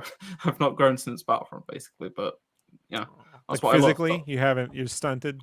Well, you're like 25, dude. You're not gonna grow anymore. Yeah, all right. I gotta tell you, dude. Once you hit like 25, you're like that size forever. You might get fatter, but other than that, he's Jason. He's 2 size right now. That's how big he is. Like, that's not a camera. Okay. Zoom out. Oh, that's how. So in like a couple of years, we'll come back and then he'll be at the top of the frame. Like I said, we'll be all the way up at the top, like where mine's at here. It is a little bit, just enough to ride Rise of the Rebellion. Rise of the Resistance. Come on. One last thing. Shout out to Nick. Shout out to Nick. He's been sending loads of messages, so yeah. Yeah, wants to be your daddy, which is kind of weird. Thanks everybody for hanging out with us today, and we'll see everybody tomorrow. And enjoy the rest of your May 4th manufactured corporate holiday. That's not real. Mine's 7 days, 7 minutes left. I'm gonna go get a shower and go to sleep. So all right, wash you up. Take a bubble bath. You take a bubble bath. All right, for me. Man, Mr. Bubbles. It's the end of the show. Come on, let's go. Hey! It's the end of the show. Come on, let's go. Hey! It's the end of the show. Come on, let's go. Hey! You know you should go. Come on, let's go. It's not about spaceships.